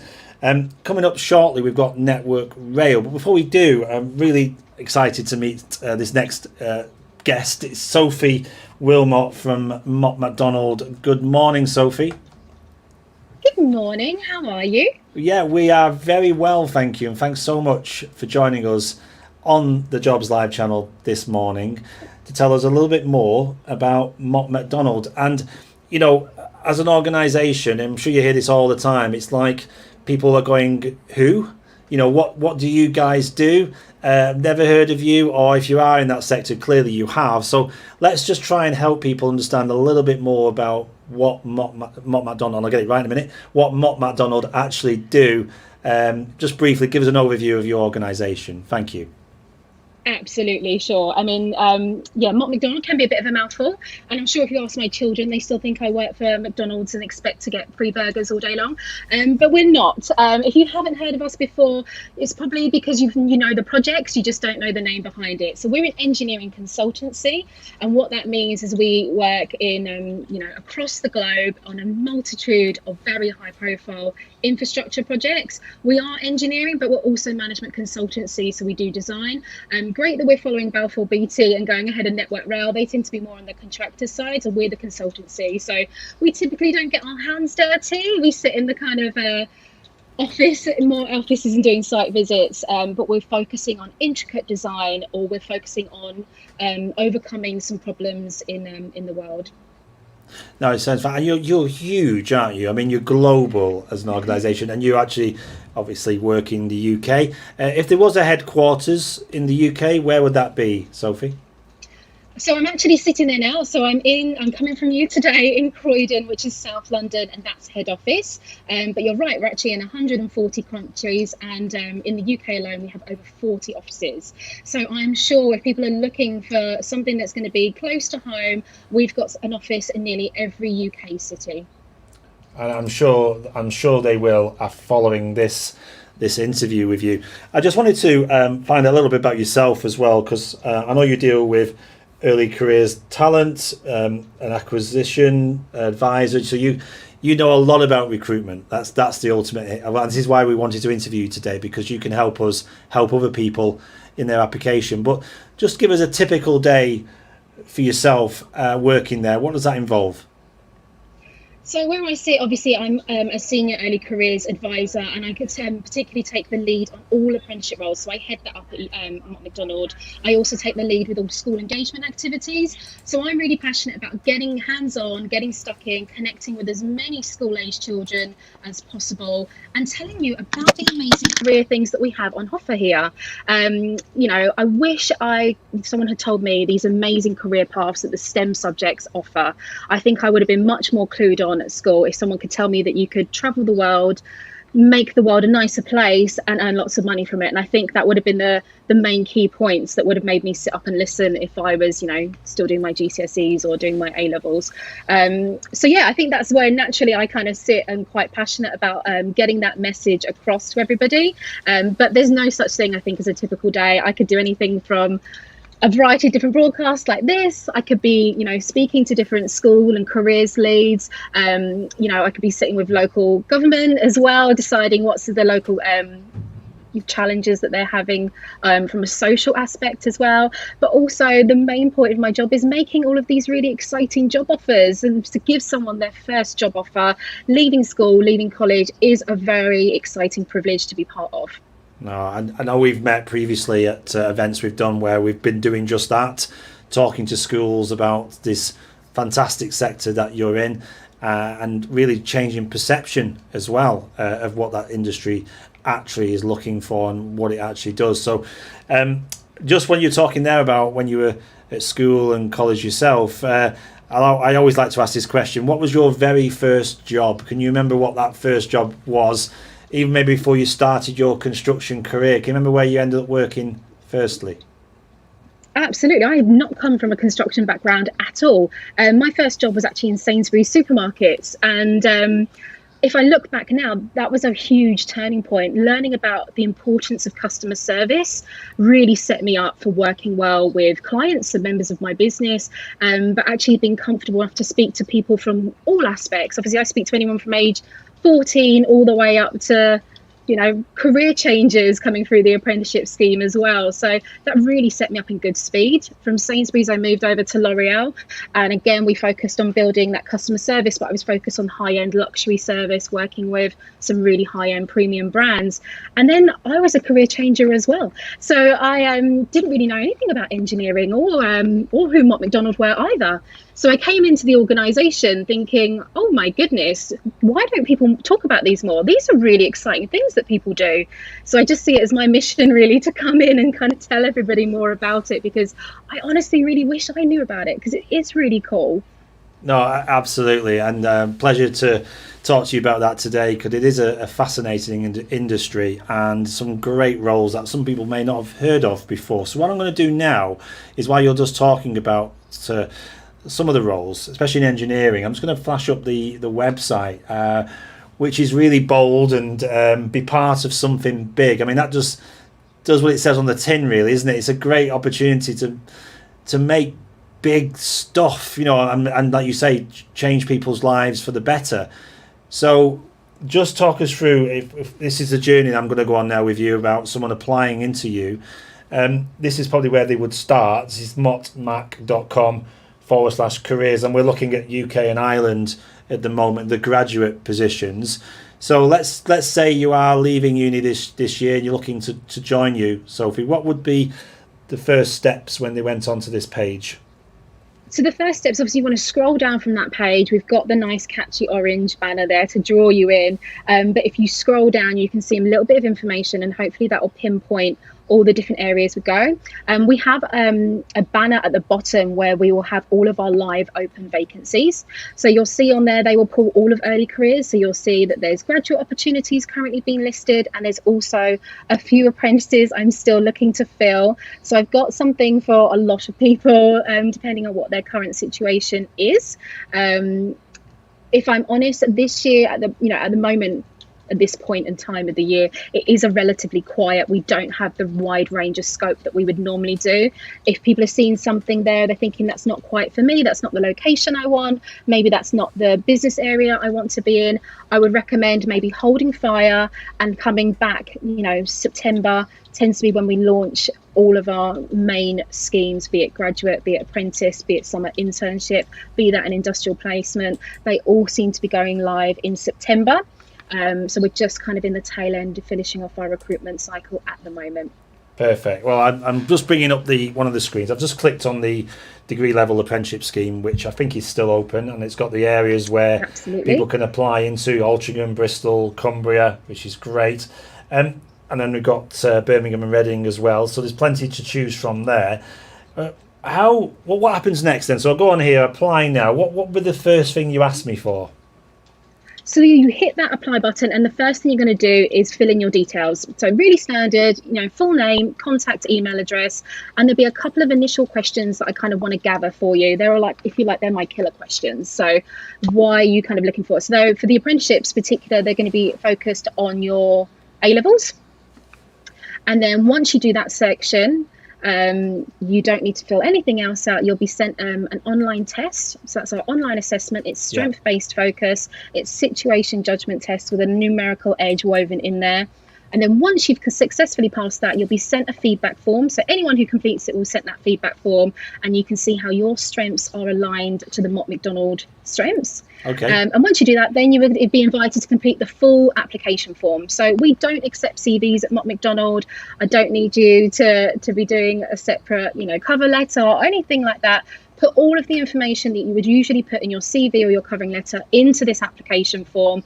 That's one of my biggest tips, is to spend a bit of time in it, make sure you're doing yourself justice, making sure you've kind of reading the questions that I'm asking on there. And then once you've done that, it comes sent to me, and I will sit there and read it for them. Brilliant. Well, that sounds straightforward enough. I'm just going to ask you that first bit then. I mean, I know I didn't sign in, but if I had signed in, you would have sent me an email with this test, if you like. Any hints and tips on how I can get past that first stage that might get me to then that full application process? Sure. So our tests aren't timed. You take them at your own pace. So I do get lots of questions of people going, I've got a disability, or I'm dyslexic, I need additional time. And we don't time these tests. You take them at your own pace and do them to the best of your ability. They're strength-based focus. So they will ask you, how would you react in this situation? My biggest tip for that is to respond honestly. Don't try and answer like you think you want me to answer. Just trust your instincts and go with what you honestly feel you would react in that situation. And then that's it. We don't do scary assessment centres. So honestly, this is like the hardest bit, is that an online test. Sounds it. So really be yourself. That's what you're asking people to do. Don't try and pretend, because it will unpick itself if you try and pretend you're something you're not at that stage. Absolutely. Perfect. Okay. Well, that's really helpful. And as I said, the website to go to there. I mean, in fact, if you Googled Mott MacDonald careers, I'm sure you get to that page as well. Sophie, it's well advertised. And like Sophie said there, do check back later this year, because that's when you really do start to ramp up your vacancies and opportunities. Is that right, Sophie? Absolutely. So we've got the few now, but in terms of variety and choice, you're going to get more in the autumn term. Absolutely. Brilliant. Before we let you go, I just want to just touch on, you've seen people come into the industry and be successful. What is that ingredient they bring with them, do you think? So anyone who's thinking of applying, how have those engineers that have been successful and got on in Mott MacDonald and progressed, what are you seeing in those individuals that you want to tell people about today?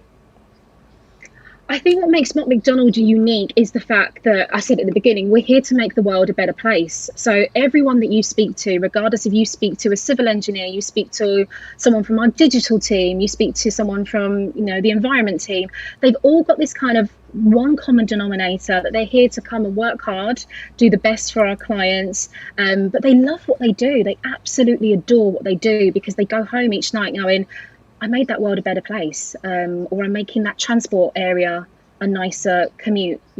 Someone's journey into work is a little bit nicer because of the work I'm doing on HS2 or something like that. So I think that's the overriding thing. When I'm looking at your application form, that's what I kind of want to see. Are you the kind of person that we want, in our business? So if that means that your personality shines through in that application form, do it. One of my questions, and one of my favorite questions, is tell me what your greatest achievement is. And a lot of people will focus purely on what they've achieved at school or university, but for me, the people that really stand out are the ones that can give me an example that really demonstrates this is who I am as a person. So maybe that's a challenge that they've experienced personally. Maybe they've moved from a different country, maybe they've had a huge fitness goal that they've tried to achieve. It's those things that really stand up and kind of make me sort of pay a little bit more attention to that. Okay, well, let's practice that. I'm going to test your theory out now, Sophie. So Sophie Wilmot, what is your greatest achievement so far? What is my greatest achievement? I suppose I had a not a typical university background. I went and did my degree part-time whilst I was working full-time, because I had my children when I was really young. So if I look back, I think that's been a real defining moment for me, and something I've kind of taken with me in all kind of my business aspects as well. I don't tend to take no for an answer. I just find a different way. Even if things seem complicated or difficult, keep plowing on. Brilliant. And just finally, and I promise this is the final one, if you are interviewing somebody, what is it when it comes to the end of the interview? Are you one of these, one of these individuals who likes someone to ask you questions at the end as well? So when you say, have you got anything that you'd like to ask us, is it always good to have a couple of questions in your back pocket at that point? Absolutely. And I always say to a lot of our apprentices in particular, although we're interviewing you, you're also interviewing that team that you're joining. So you want to ask them as much information as possible, because they're your potential colleagues. So you want to make sure that the team is as much a fit for you as you are as a fit for us. So it should be a mutual thing. It shouldn't just be, you getting a good grilling off us as an employer. Come prepared with questions. Find out, even if you think it's a really silly question, it's best to answer, because you might be sitting with them in a few months. Well, you never know. Even though you're a massive organisation, you will bump into people, and I'm sure you've bumped into people that you've interviewed in the past as well. I love it, and so many people keep in touch with me, and I just absolutely adore that. They'll join on their first day. I'll usually get like a little instant message on our communication system, like, "Hi, I'm having fun." And I've also seen apprentices that joined us 7 years ago, and they're now completing their second apprenticeship. They've got that degree under their belt. It's amazing to see their journey, and we've also got quite a few award winners in graduates and apprentices, so I love being a very small part of that journey as well. It's definitely rewarding, so I definitely go home thinking, yeah, that's how I've made a difference in the world. No, and I'm sure you are, as an organisation, all the time, every day. And you say it's about getting the right people working for you with that passion. So thank you so much, Sophie, for sharing that with us this morning here on the Jobs Live channel. We've got another video. We played a few before you came on live. We've now got another one which sort of explains more about your graduate schemes as well. So definitely worth watching this. And if you do have any questions for Sophie, do get them on the live chat. If you're watching this live or if you're watching this back on demand, Sophie and the team are continually linked to the channel. So please do fire away with any questions you may have before you apply. Sophie, it's always a pleasure to meet you. Thanks so much for your time this morning. And hopefully we'll get you back on the Jobs Live channel again in the future, maybe closer to when you have more vacancies later this year. Perfect. Thank you so much for having me. Thank you. Bye-bye. Bye. Mott MacDonald is a global organisation. We have about 16,000 employees across the group. We work on every major infrastructure project that you could think of, as well as international development projects. So when I applied, it was a really quick and easy process. What attracted me initially to the graduate scheme was Mott MacDonald is such a high-profile company that I knew that I'd be working on really interesting projects and getting a good range of skills through the different projects that they do here. I was attracted by the fact that they were emphasizing on inclusiveness. Completed my test and I succeeded, and I was taken on board with Mott MacDonald. It's been really amazing.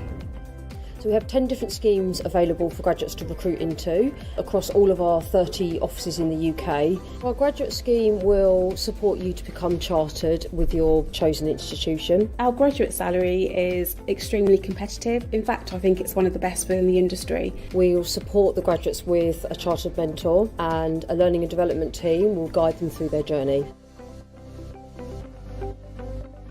Roles across Mott MacDonald are very varied, and we like to challenge our graduates. They could be working with some of their senior colleagues, going out to site on projects, managing projects themselves, or actually supporting internal projects within Mott MacDonald. Right from the week one, I was thrown into a project. I've already worked in 3 projects within a space of 6 months, so it's quite amazing. Management are very easily accessible to help me in projects. I'm often working closely with the project managers to resolve problems on a daily basis. The friendly environment is actually helpful in developing myself and developing my career. It gives me that courage to walk up to a senior manager and explain my problems to him. One of my proudest moments on the graduate scheme is seeing work that I've designed being built on site and the work being delivered successfully. After being a graduate here for 2 years, I'm working towards chartership. I aspire to become a full project manager, managing complex projects in different kinds of industries. We've had graduates win a number of awards. We've got lots of examples where senior management started here on their graduate training scheme. They've had a very varied and interesting career working on lots of different projects around the world. 3 words to describe working at Mott MacDonald on the graduate scheme: exciting, interesting and varied. Challenging, exciting and fun. Excellence, inclusiveness and supportiveness. It's varied, it's supportive and it's exciting. If you like what you've heard and you're looking for your next challenge, click on the link to apply now.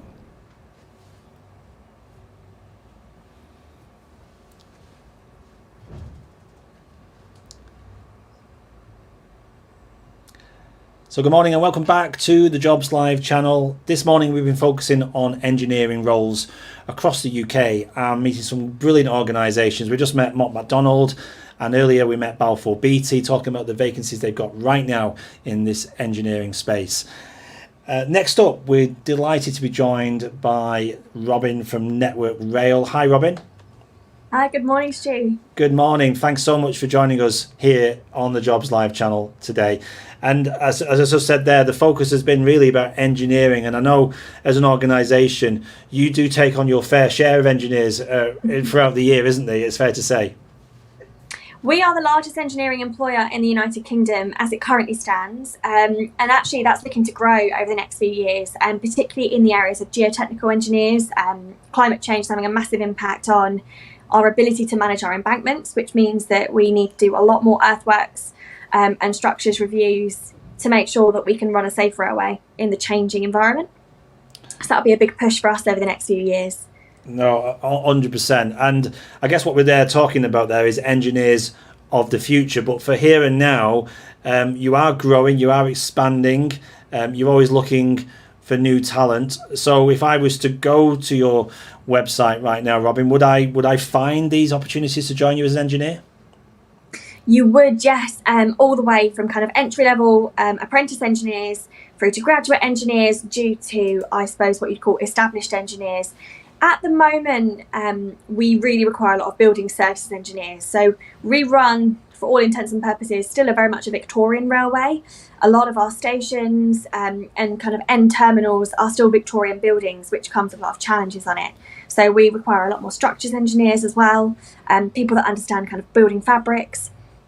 Obviously, kind of as you would think when you think of the railway, we need a lot of track engineers as well. Now, I know that's quite a niche skill set. So for someone that wanted to transition from another engineering discipline, our best option, I would say, is definitely go towards one of our apprentice or graduate routes, which we are recruiting for right now.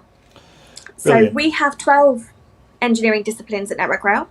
We have what we call track or permanent way, signals and telecoms, overhead line, distribution and plant, electrification, buildings, building services, geotechnical, environmental, design engineers. So you name it, we've probably got an engineer of that type. No, and it's marvellous you've got so many different types of engineers. We've been talking this morning about that perception of engineering, wearing overalls or PPE, getting dirty. But there's lots of engineering jobs now that require office-based or working with technology. And Network Rail is no different, is it?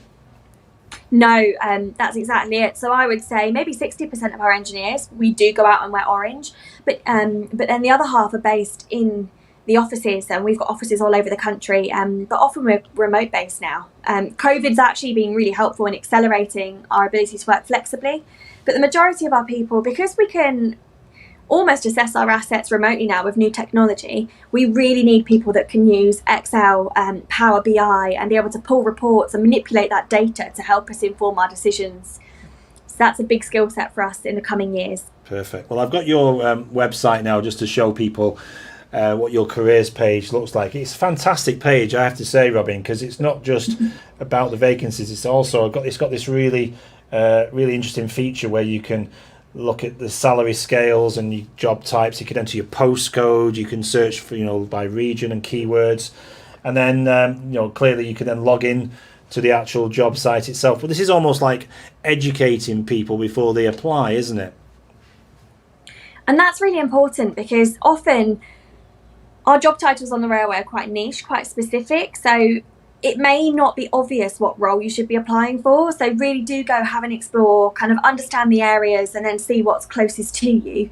But conversely, feel free to reach out to any of our resources at Network Rail on LinkedIn, and we can help answer your queries, because it's not always the most transparent what role is right for you at Network Rail.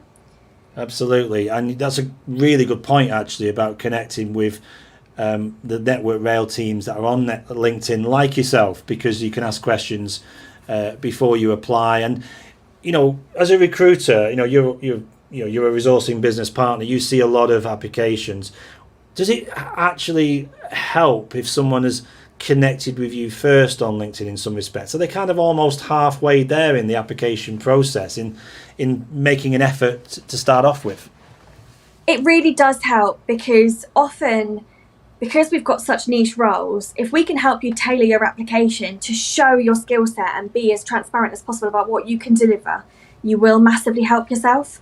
So please do reach out to us, ask us all the questions possible, and then we can also obviously kind of give you some hints and tips on the best way to apply. It won't help jumpstart you through to interview, because we run a fair, transparent recruitment process, and often we blind CVs now, so we won't know your name when we're reviewing.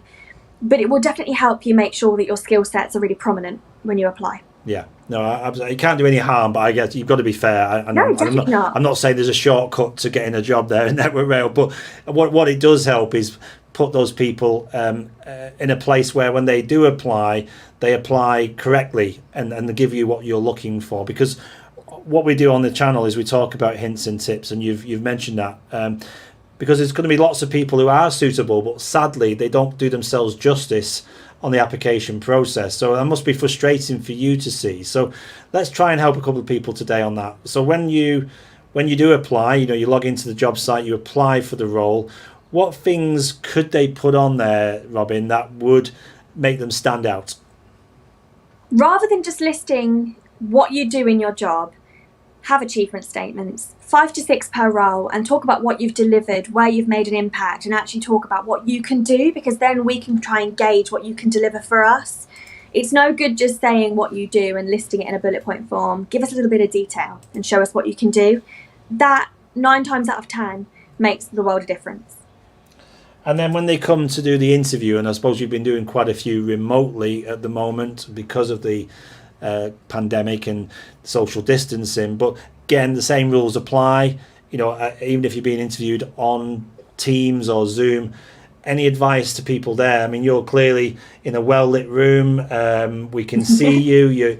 You look like you're dressed for an interview. All of that, are you looking for equally to come back the other way? Yes, yeah, we are, but also no, because we understand that people come from different situations. So we've been doing a lot of work with charities recently to help try and facilitate people back into the workplace. And then we fully understand that not everybody has access to a suit, not everybody can afford a suit. So for really what we're looking for, please try and have a well-lit room and treat it like any other interview. So if you can dress smartly, do. We will not penalise you if you can't, but try and treat it in any other way, as in kind of speak clearly, be polite, try and be kind of quite friendly, because at Network Rail our culture is really important to us. We treat everybody with care and respect, and we want you to be able to engage with that and foster it. So little things like that will really help set you apart at interview. And I'm not sure if we asked you this question last time you were on the channel, but I'm going to ask you again anyway.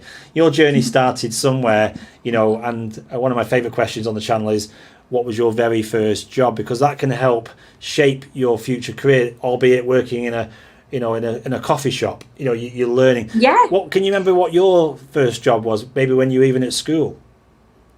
When I was at school, I did a paper round, but I also clerked in a legal office as I started my career as a lawyer. Now, for whatever reason, I realised that wasn't probably the right cultural fit for me, and that is when I transitioned across to HR. So please don't think that I don't have the experience to join an engineering organisation because I've never worked in that environment. Everyone has transferable skills, and actually it's really nice to enter a sector where you've not come from, because you can bring fresh perspectives.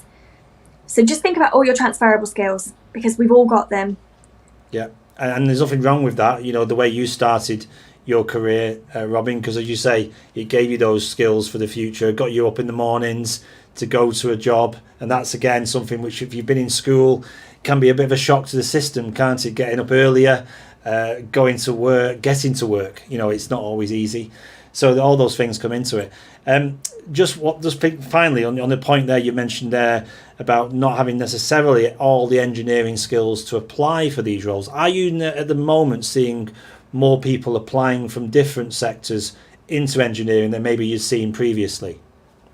Yeah, very much, particularly from aerospace industries and the automotive. They've seen a downturn in COVID, and we're seeing a lot of people want to make that transition. And they actually can bring a really fresh perspective to us. They're doing quite successfully. So we have seen an intake of people from those sectors, but that isn't to say that we'd only consider people from those sectors or only people from engineering sectors. Yeah. Because it's not just your experience that you demonstrate on a CV. Like I mentioned, we're very focused on people and culture. And so that will really help, which is hard to demonstrate on your CV. I do get that, but that's why you really need to shine at interview and be yourself. Be yourself is great advice. And just finally on Network Rail itself, you know, exciting news recently in the press about the way that the organisation is going to change on Great British Railways, and I know it sounds like a really, well, it's always an exciting role anyway, but it sounds like a really exciting time to join with so much going on, so much modernisation going on within the railway industry. No, it will be. It's a huge opportunity for us to kind of almost enter the 21st century now and really innovate. We can now change our ways of working and hopefully make decisions in a more agile way rather than the old consultative way that we used to, which means that we can really invest money in where we need to, like I mentioned, in having more geotechnical engineers to adapt to the fact of global warming and how it's impacting our weather, to look at the new routes. So we're having a lot more people do intercity kind of leisure travel now, so we really need to be focusing on maintaining and enhancing those routes. So it means that we can really adapt now for the future. Well, I'm off to Google geotechnical engineering, so Robin, because I've not heard that term until this morning. So it sounds like they're the engineers for the future, and clearly with one eye on the climate as well. We all want to make a difference, and you're no different as an industry. You want to, reduce your carbon footprint like anybody else, don't you? And you need people to help you do that. Network Rail at the minute, we are carbon neutral. All of our offices are carbon neutral, but we really need to push for that. So train travel will be the future because it is the cleanest way for us to travel. We need to reduce the amount of cars and lorries on the roads, which is why it's so important that we get more freight travel. So our geotechnical engineers will really help us to deal with our embankments, to have a look at kind of the shifts in rain and weather and how we can adapt our assets to be robust for that so that we can run a reliable railway for our people. Yeah. Just one final thing, and I promise I'll let you go after this. As an industry, you want to keep people nice and safe as well. And as you know, through our channels, we do that. We tell people about the dangers of the railway. Just want to add to that conversation. I want to ask you, Robin, any messages for any young people watching about the dangers and why it's important to stay safe near the railway? You'll be seeing very soon across TikTok a you versus train campaign. Now, I was actually out on track on Tuesday, so I was physically on the asset, and you do not hear a high-speed train travelling at 125 miles per hour until it is only 200 yards from you. And by the time you hear it, it's too late to get away from it then, because you'll be stuck in a slipstream. Just don't take risks. You may think that an asset that's over 10 tonne, you can hear it coming. You can't. Do not take the risk. Protect yourself. Protect your friends. And of course, the dangers of the electrification as well, the modernisation, the track, the overhead. It's just 25,000 volts. Yeah. You don't survive from that. It's just not a safe place to be. I mean, even the guys who you train and wear the PPE, even they have to take precautions. So anybody trespassing, they're just not. It's just not worth the risk, is it, Sophie? No, you don't survive. 25,000 overhead lines, and they are live 24/7. They're never dormant. You could move your foot maybe 5 millimeters out of the place where it's supposed to be, and you're at risk. Don't take the risk. Do not trespass. Do not go near it unless you are fully trained to do so. Thank you so much, Robin, and thank you as well for promoting safety here on the channel for everybody watching this. You versus Train is a fantastic campaign, and we are proud to support that and help educate people on the dangers of the railway. Thanks for your time, Robin, again here on the Jobs Live channel. Always fascinating to speak to you about the exciting roles you have there. And it is definitely worth checking out the Network Rail careers page, where you can find out more about the industry and look to apply into roles that you're interested in. In the meantime, we'll leave it there. Robin, thanks so much, and thanks again for your time, and we'll hopefully see you back here on the Jobs Live channel in the future. Thank you so much, Sue. See you all soon. Goodbye. Bye.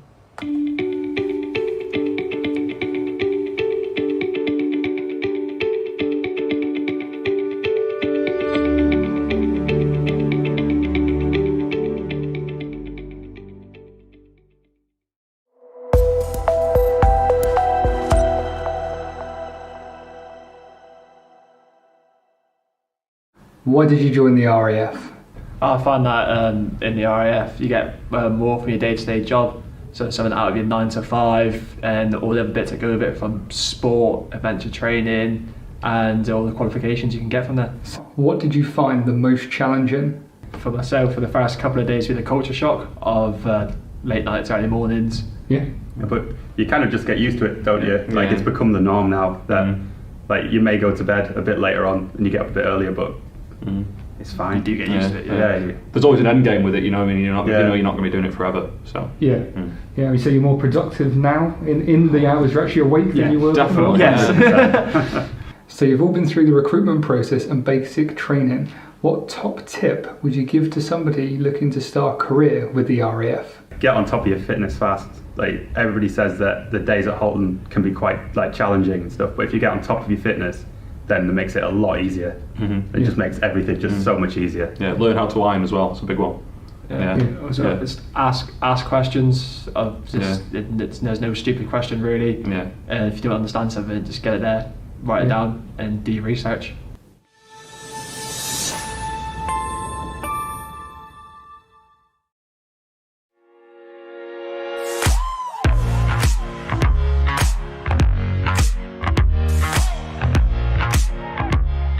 The Royal Air Force does offer apprenticeships for those individuals who are leaving full-time education at the age of 16.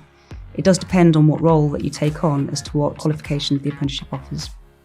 When you join up or apply for an apprenticeship, you have the opportunity to undertake an NVQ, a level 3 qualification. That was a stepping stone really for me to then progress on to complete a degree. The RAF offers apprenticeships with pretty much every ground role that you can apply for. As a logistics supplier, I did a NVQ level 2 in supply chain warehousing operative, and I also went on to do a level 3 as well.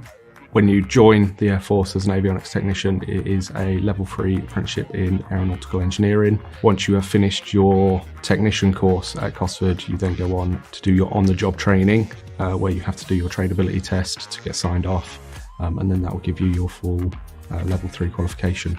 So previously, when I went through training, it was a level 2 aviation operations on the ground apprenticeship, but now they've just brought in a level 3 firefighter operations apprenticeship, which is now civilian recognised as well.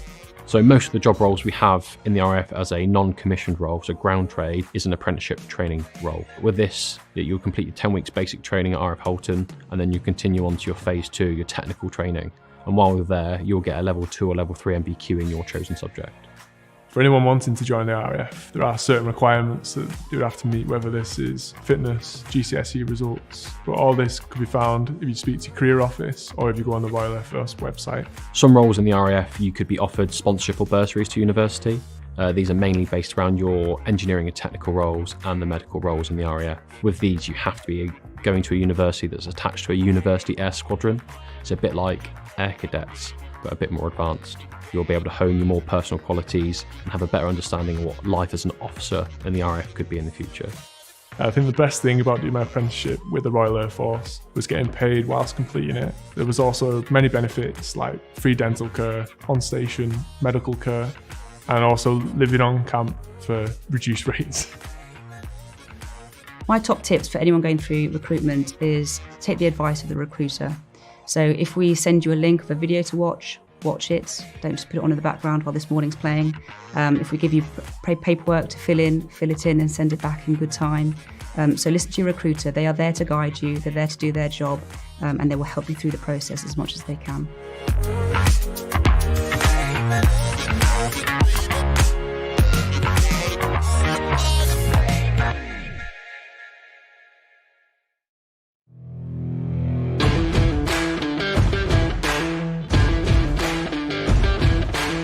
I'd say the thing I enjoy the most about my role is the feeling of being part of something bigger than yourself, having an identity and being part of a large family. It's an extremely rewarding walk of life to be part of. I would say the Air Force has given me a much more exciting life than I might have had I not joined up. So to sum up my career in 3 words would be to call it challenging. Excitement, the excitement of going to all these different places. It's been exciting and it's been hugely rewarding. Enjoyment. I've had a fantastic time. The people you meet from different countries, different backgrounds has been second to none. Motivational and inspirational. And money.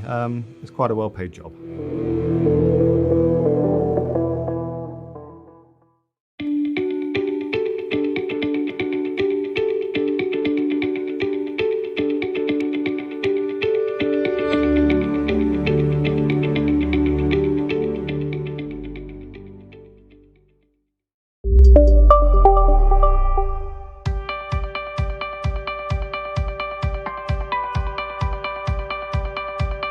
The Jobs Live channel is an innovative, interactive, moderated online channel that brings job opportunities directly into the home, classroom, or business. The Jobs Live channel is free to the end user and does not require any additional equipment to be purchased or licenses to be downloaded. Since 2016, the Jobs Live channel and the Learn Live channel have supported the futures of people across the UK by delivering over 2,000 live broadcasts and reaching over 10 million people in schools, colleges, and the wider community. The Jobs Live channel can be attended by an unlimited number of individuals simply by logging into the channel and joining the live broadcast.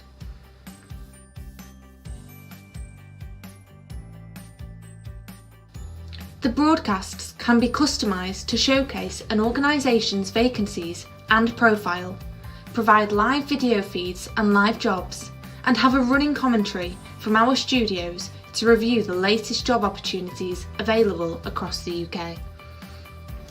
The Jobs Live channel is a partnership with businesses and the DWP and works continuously to link job seekers to employers and educate them about the types of companies available within the economy. The channel is already working successfully with companies like Balfour Beatty, Network Rail, the NHS, alongside hundreds of businesses supported by the local economic partnerships.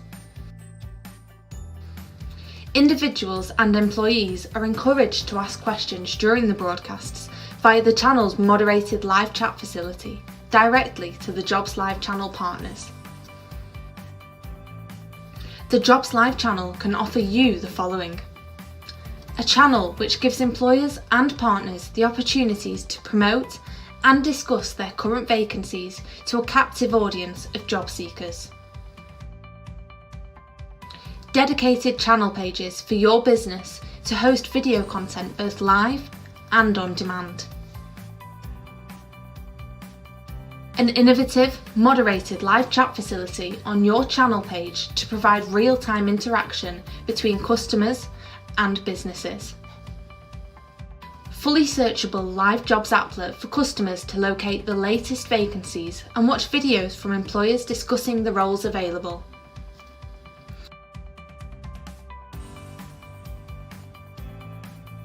Finally, using our trusted methods and our extensive knowledge of this market, our project plans ensure all resources and step-by-step processes are met in line with timescales and budgets.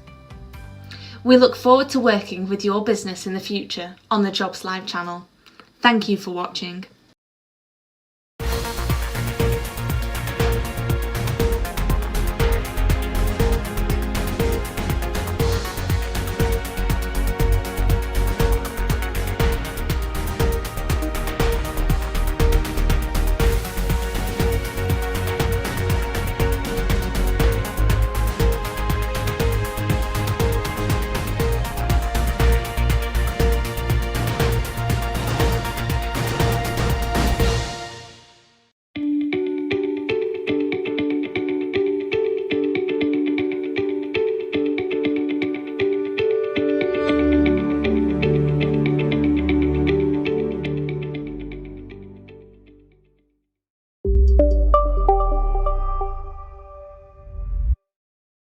So welcome back to the Jobs Live channel.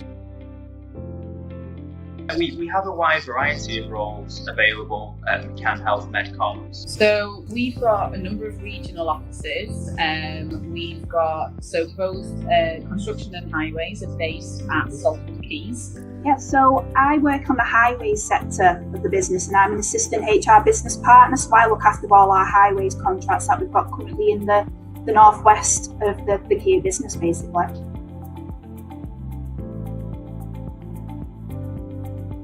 And we're going to speak to Amanda from Stockport Homes. Get yourself a really good quality professional email address. It really is much more important than you think. Make sure that your person spec at the top absolutely matches the job that you're going for. The role profile that you've been asked to meet should absolutely come through in the person spec at the top, so that an employer very quickly can say, right, okay, you're ideal.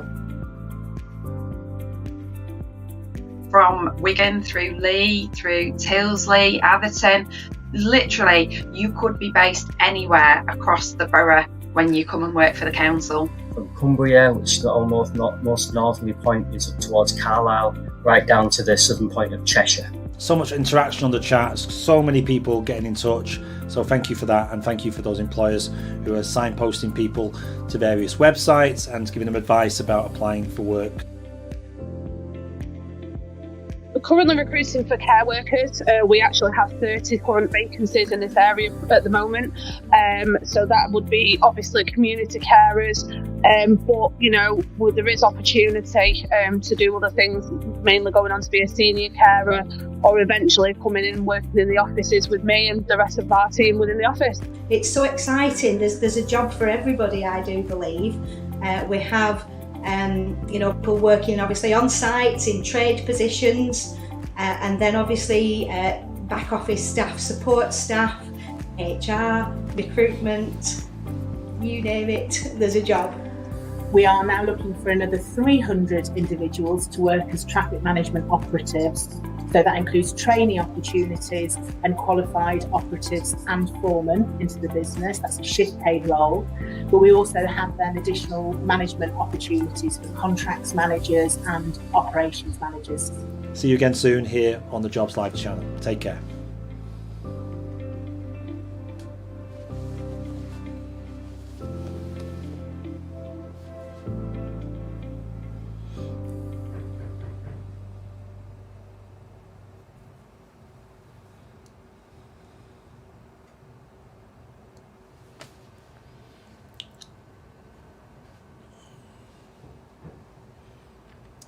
So welcome back. You've been watching the Jobs Live channel this morning and focusing our attention on engineering vacancies across the UK. We met some amazing companies during the last couple of hours, from Balfour Beatty, Network Rail, Wilmot Dixon, all sorts of different organisations involved in that sector, and also promoting what is a fantastic opportunity to join as engineers.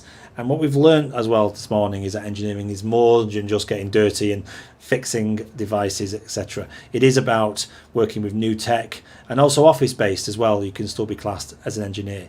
So do look at the website. You can, where the video player is, where you're watching this right now, you can get in touch with any of those organisations through the live chat. Any questions you may have about what you've seen this morning, do get them to us and we will pass them on to the relevant organisation. So thanks for those who have, and hopefully you've enjoyed these last couple of hours. We do have one more organisation who we're keen to meet, Fails UK. We're going to meet up with Charlene. Now, the interview with Charlene took place earlier today, where she met up with Jen, and we were talking to Charlene about what Fails does and the organisation and the opportunities that exist within that sector right now. So this is the interview we did earlier. Hopefully you'll enjoy this, and don't forget to use the live chat and also to subscribe to the channel, which you can find at the top of the page. Thank you. Thanks, Stuart. So today I have been joined by Charlene. So hi Charlene, how are you? Good morning. Yeah, I'm really good, thank you. Just enjoying the sunshine. Amazing. Yes, it's incredible weather. So thank you for staying indoors and doing this interview with us today. You're welcome. So for the purpose of everybody watching right now, could you tell us a little bit about what your company does? Yeah, so Thales, we are a global tech and engineering company. We're actually based all over the world in 68 different countries, but here in the UK, we've got quite a few sites dotted around with about 7,000 employees. We work in 5 large sectors. We work in space, aerospace, defence, transport and security, and we have lots of different projects going on at various sites at the moment. Amazing. So you've just touched there on the different places that you're based on. So could you tell us a little bit about the type of roles that you're recruiting for throughout those different places? Yeah, so depending on where you are in the country and what you're looking at, if you're looking at direct entry roles, so you're coming in maybe with some prior qualifications, then we have roles in systems engineering, digital design engineers. We'll also be looking for hardware roles, software roles, electronics engineering. So it really varies depending on the site, because some of our sites will have, say, more focus on space. So, for instance, the work that we do in Belfast, there's quite a lot of engineering there on some of our space projects and some of our defence. Down in Crawley, where I'm based, we do a lot of aerospace work. So depending on the site, you know, there's different roles available all the time. So those roles are always being put on our careers page for Thales. Talis. If you're looking maybe to do an apprenticeship role, or you're coming straight from university, so you're looking for a graduate position, then those are advertised through our early careers website. And those are advertised for in the autumn to start the following September. So they're done in a slightly different way. So you have to go through early careers to apply for those roles. Amazing. They're really insightful. And speaking of insightful and talking about job roles and early careers, what was your first job?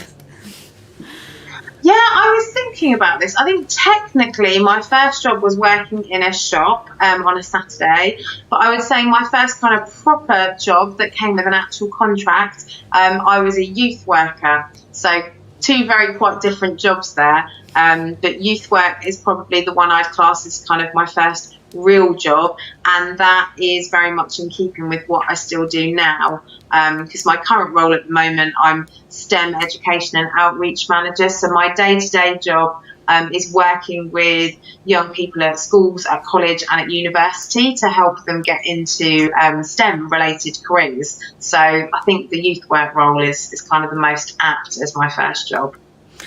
Absolutely, and it's incredible, isn't it, to look back at what your first job was, or as you phrased, your first proper job was, to what you do now, and how those skills still relate to what you do later on. Definitely, yeah. It's a strange transition, and you look back, and I did many jobs, so there's quite a few to look back on. But most of the time, they've always been related to education or to careers advice or to young people. So, and that's kind of still where I work now. So, yeah. That's brilliant. So obviously you mentioned previously about the roles that you're recruiting for at the moment, and the different areas that can be that the company can be entered into. But what kind of people are you looking for to join those roles? As in any particular soft skills that you'd like them to have, or any traits?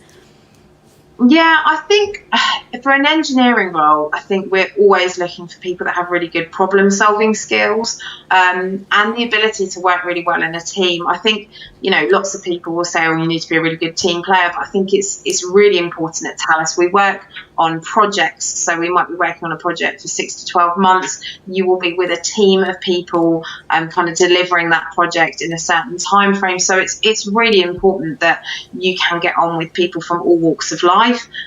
You may be working with people that aren't based at the same site as you, or even in the same country as you. So I think being able to have those really kind of strong working relationships with others is really important, and being able to show that you have worked in a team or that you have contributed to some kind of team project is a real desirable skill for us. As I say, along with things like problem solving skills, the ability to work well under stress and time constraints, with the kind of nature of some of the work we do, contracts with people like the MOD, the kind of restrictions, the objectives of a project change all the time. So we need people that are really adaptable and can kind of think on their feet and try and problem solve as a group.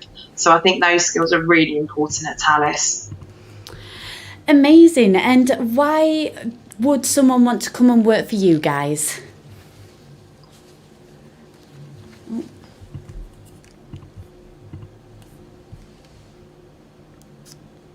Hello, Charlene, can you hear me? Brilliant, that's amazing. So why would someone want to come and work for you guys?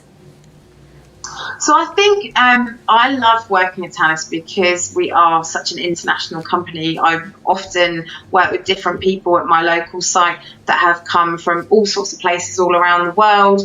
You have a lot of engineers and different people that kind of cross projects, and so you're meeting different people all the time. So I love that about Talis. I think we're really innovative. If you're excited about tech and about inventions, then Talis is great, and some of the work that we do is really inspiring.